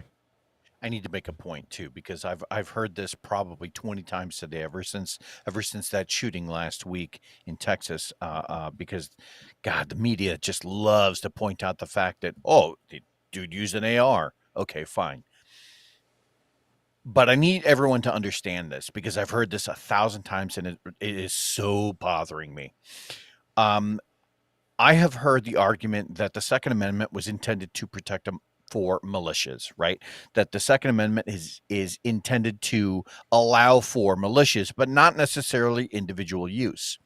And so the next time you hear somebody making that argument, I want everyone watching this. There's 90 people watching right now. I want everyone to systematically go through the Bill of Rights and ask that person, okay, is the freedom of speech, is that an individual right or a group right?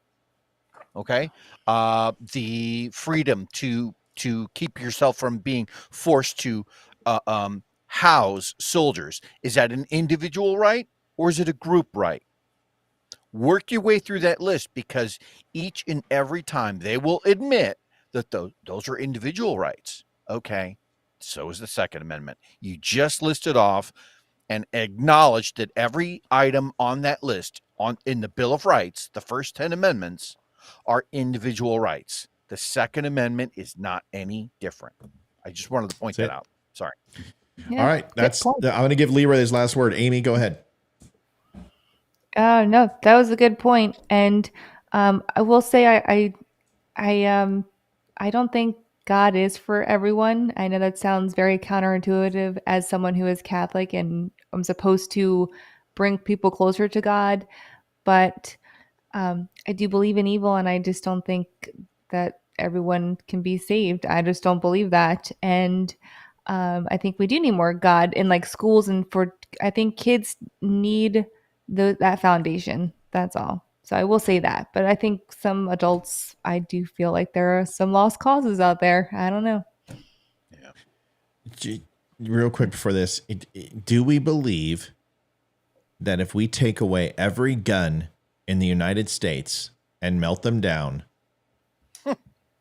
it would save lives? No. That this would save lives? No. No, they did that. They did that in 1984. Australia?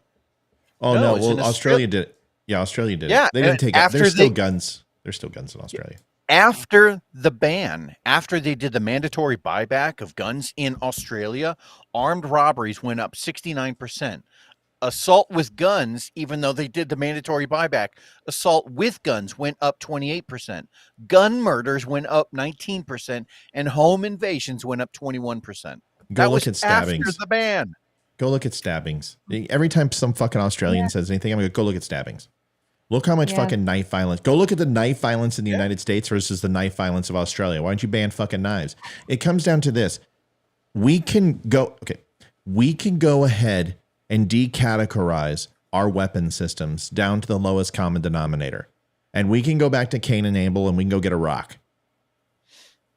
You can take away and go, okay, I'm not going to take away guns. We got to get single load shotguns. Okay, fine. Okay, now that doesn't work. We're going to have to do, fuck that. We're going to go back to bows and arrows. Okay, not going to do bows and arrows. We're going to go back to spears. All right, no more spears. Fine. You're going to go down to swords. No more swords. You go down to daggers.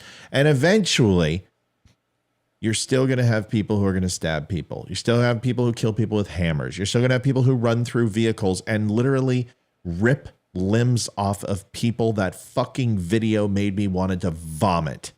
Yeah. That truck went through at 85 miles an hour, and it looked literally like a Braveheart reenactment.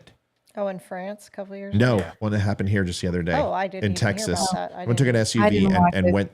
I didn't have a choice. I was on Twitter and somebody fucking cut the clip. It comes down to this.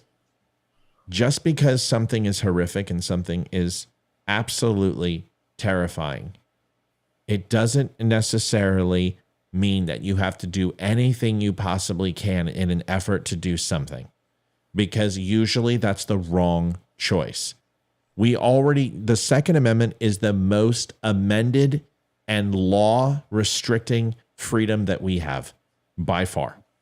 Yep. And adding more laws and punishing rightful gun owners because other people do something is the opposite of individual liberty. And that's what Leroy's point is. When you punish law-abiding citizens for other people's actions, then it becomes a collective right. And the individual right is gone. And that's the difference. You want to know? People ask all the time, this is how you solve it. What's the difference between democracy and republic? Here it is. You can be punished for what other people do wrong in a democracy, and in a republic, you stand on your own merit and your rights are paramount. Your individual rights. That is the difference between a republic and a fucking democracy. So when people say we have a democracy, don't let them take it away. They tried to rewrite history with the Ku Klux Klan and Jim Crow laws. They do the Southern strategy and all this other bullshit. Don't fucking let them tell you we're a democracy, because we are not. Our voting system from a national scale and a local scale is a democracy. Everything else is a constitutional republic. And if you let them take it away, then they can start worrying about group right versus individual right. And that's when we fucking lose. Okay? I've got a final thought. Final thought for Olivia, and then we're done. Sorry, guys. Late night. Thank you. You guys, we haven't been on together in a while, and it got hot tonight. Thank you for being patient. Olivia, go. The shooting that happened in Texas, the news media keeps bringing up he was using an AR-15. Oh, it's the AR-15, and they're throwing fits about the AR-15. I haven't heard one thing about him being an illegal immigrant who's been deported 5 times, and he just came up for a 6th time and murdered 5 people. Why aren't they screaming bloody murder about illegal immigration? That's what they should be talking about, not the fucking AR-15. I got another one for you. Let me ask you a question, and then just everybody, I just want you to think about this, and we can talk about this on Wednesday. They've got this other guy who they're saying is an alt-right. They've got pictures of his tattoos, supposedly, right? He's got 2 SS and a giant swastika and a Texas. Let me show you these real quick.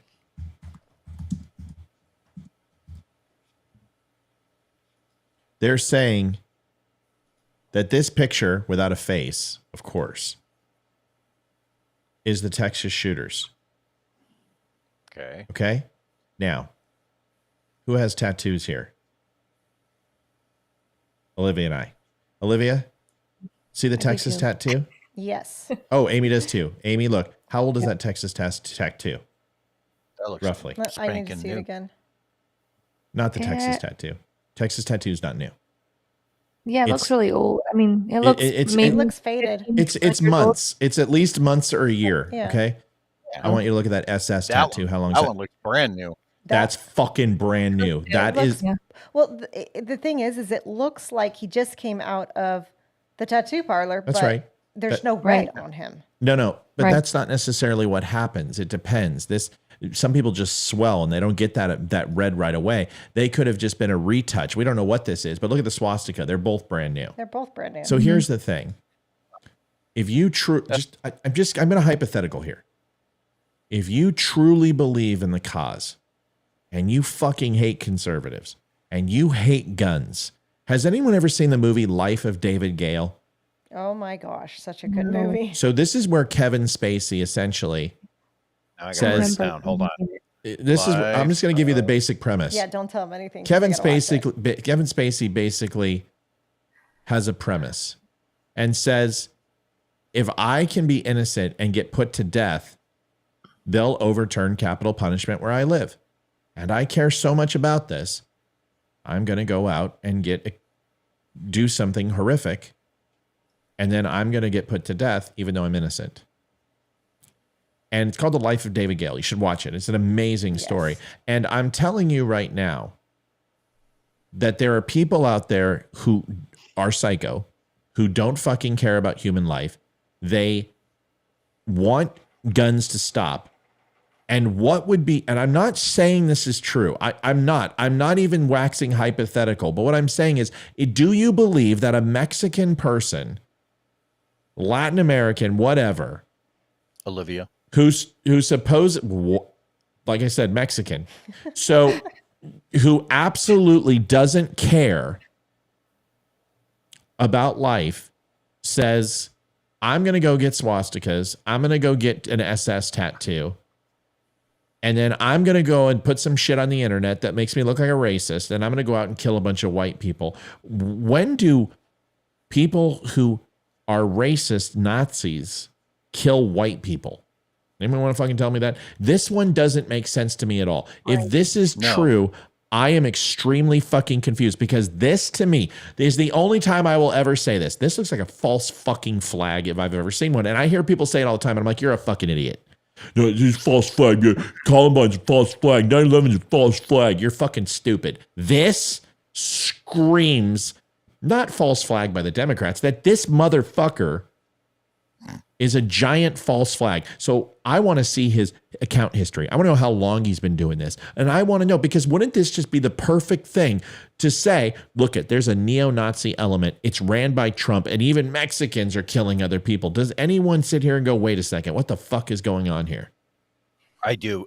Can I comment on that real quick?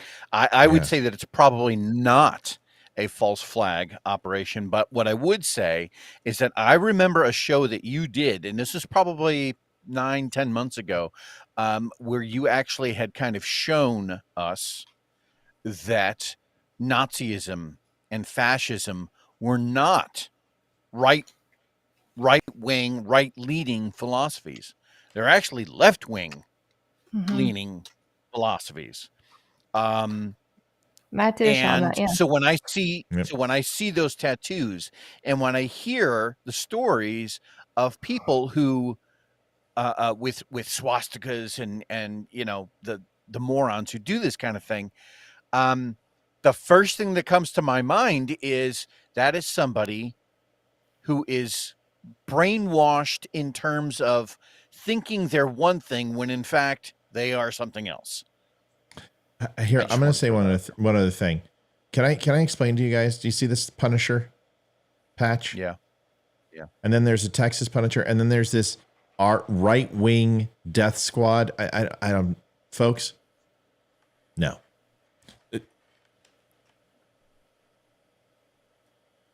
It's right there. And the skull's there for a reason. I'm not a 3%er. I'm not a fucking Proud Boy. The Punisher skull goes back to something that a lot of people don't understand and don't even know what it's for. And unless you actually do, you're just branding off something else. You're just going after Chris Kyle and what he did, and you think it's cool. Unless you've actually chewed dirt with some of those guys or worked in those units, you have no fucking business sprouting that in any way, shape, or form. I don't understand. To me, all of that together, the right-wing death squad, like Proud Boys, the fucking Punisher skull, the FBI saying that the Punisher skull is, and in the 3%ers and the Texas flag is ultimately hate crimes and domestic terrorism. All this shit ties in together. And then you've got some guy who decides that knows he's going to die and splashes all this shit on himself and wears Nazi. The Texas flag and the Nazi symbol are not synonymous with each other. In fact, they're completely antithetical of each other. It makes no fucking sense. No Nazi would ever put on the fucking Punisher skull. I'm just letting you know. It's just the dumbest fucking thing ever. That's like America, red, white, and fucking blue, and then you sprout a Nazi symbol. It doesn't compute. So folks. the Texas flag is bad. They're the antithesis of each other. It doesn't make any sense. All right. Listen, we've been on long enough. I could do this all night. There's so much shit to talk about. There's so many things to get to, but we're not going to get to it tonight. Leroy, Amy, Livia, it was great having you on camera. I think you need to do it more often. We'll be back tomorrow. I will have a recorded show. We will not be live. Maybe we will actually, because we got to make it up. Friday is going to be real hard. But Wednesday night, I will be doing the CNN town hall and broadcasting that for Donald Trump for all of you who are not going to see it. I really want to show it to you. And I think it's going to be interesting. So that's going to be there. Tina says, did you see the video? You guys, Leroy, Amy, get out of here. We love you. Good night. Yeah, I got I'm going to bed. Come up. Punch it. Good night, you two. Tina says, did you see the video that he made right before he posted? No, what is it, Tina? Good night. Tina, what video are you talking about? Because I want to hear that real quick, and then we're going to go. What video are you referring to?